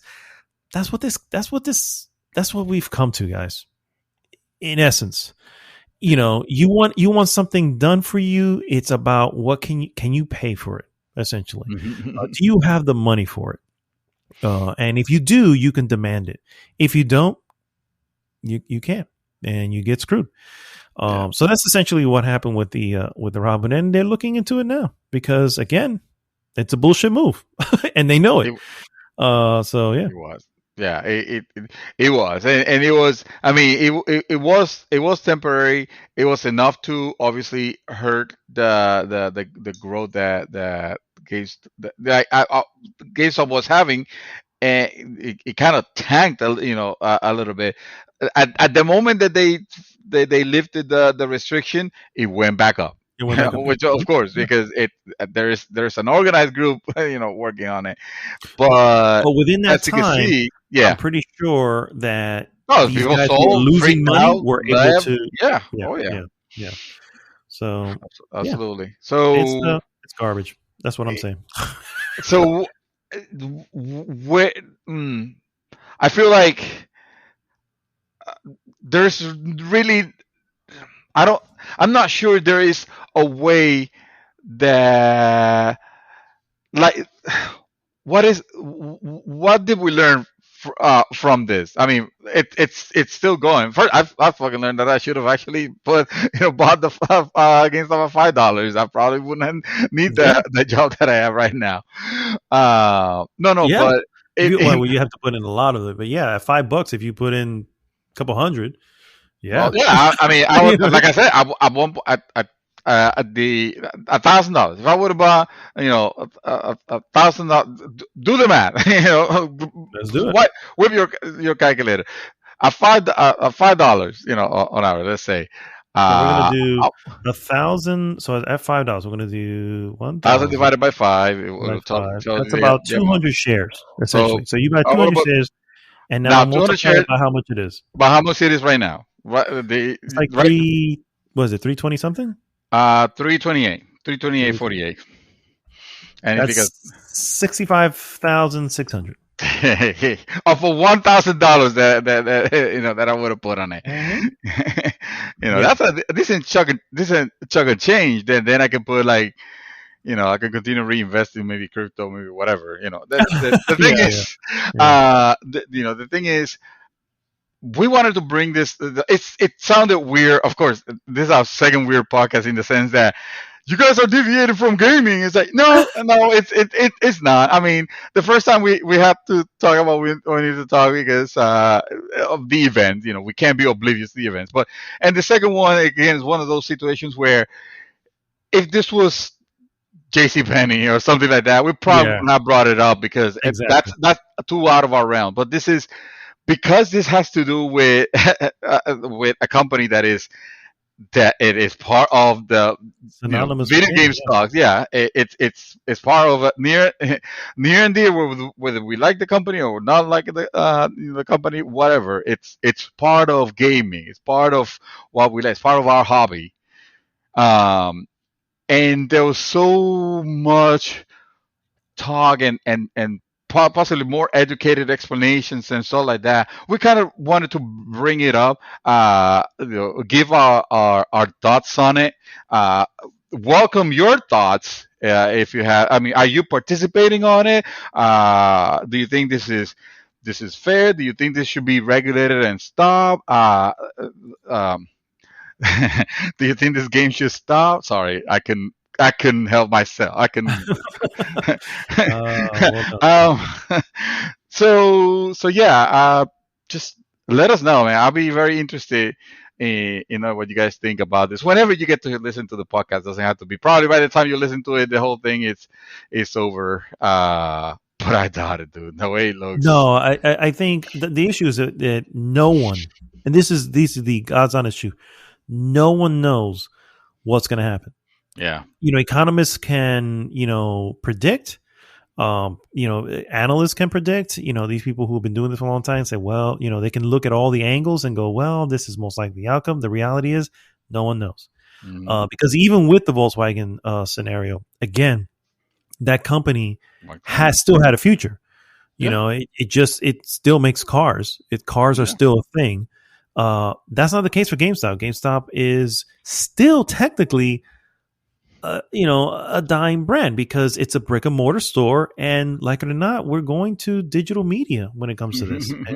And so that future of physical media when it comes to gaming isn't as bright as it was for Volkswagen. So again, we don't know. We don't know what it goes. At some point, that bubble is going to burst, and either you've already cashed out, and hopefully they, people have, I got it, or you haven't, and you lose everything. You know what I mean? Yeah. I got the idea. I got this. This is GameStop. You guys are listening. I know you guys listen to the podcast. Oh, for sure. This is the opportunity. You guys have the fun. Go all in and develop your own console. Develop your own console. Just make it something wild and crazy. Call it the GameStop. Well, you can't call it the GameStop because that's not a good name for a console. But call it I don't care, the Game Genie, whatever you want to call it.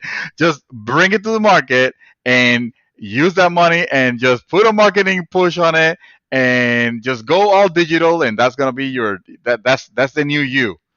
You're the iTunes of game. You're the Steam of console games. Yeah, There you go.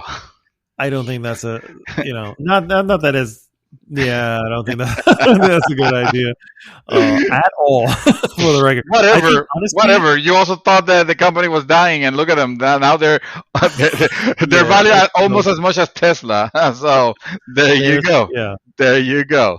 I still Come on, think right? Come on, right?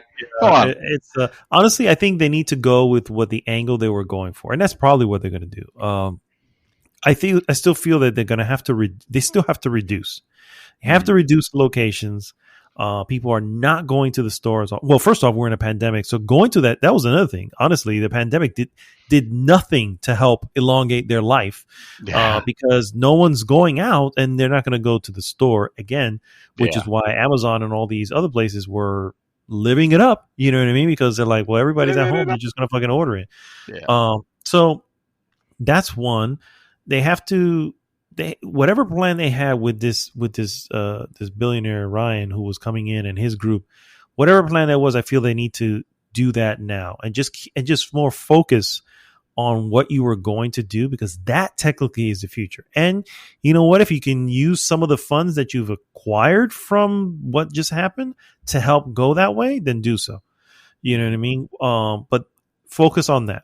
I don't know what that future is. I don't know if it's going to work for him, but don't, it's, yeah, I don't know. And for everybody else who's in it and you're looking to ride that wave is at its crest, guys. I feel like you might want to pull out now. You know what I mean? Just hey. We're not giving financial advice to anybody. No.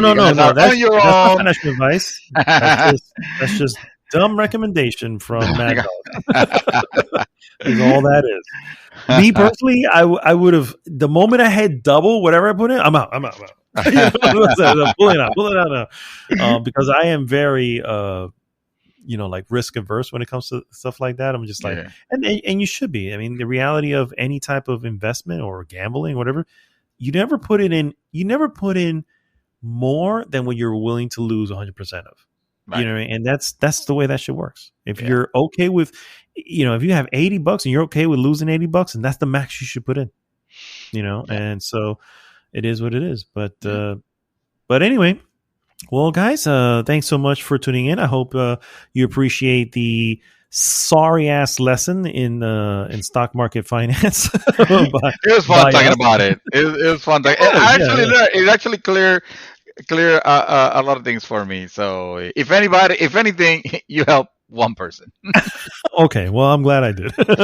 But I appreciate you guys tuning in. As always, guys, go to of course goodgame.rocks. Join the conversation there.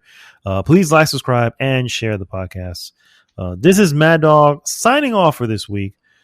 Saying not much really. Congratulations to the newly millionaires. I heard of one who didn't put it in until right before or shortly before the console launch, and that was what they were riding on. And they put in like because they were like, okay, we know it's going to go up because it goes up every time. And boom, they posted on something. I was like, I can put my kids through college now. Like, that's amazing. Cool. That's fucking cool. Shit like that. I'm like, that's fucking cool. So congratulations to the new millionaires. Indeed. And go stick it to the man.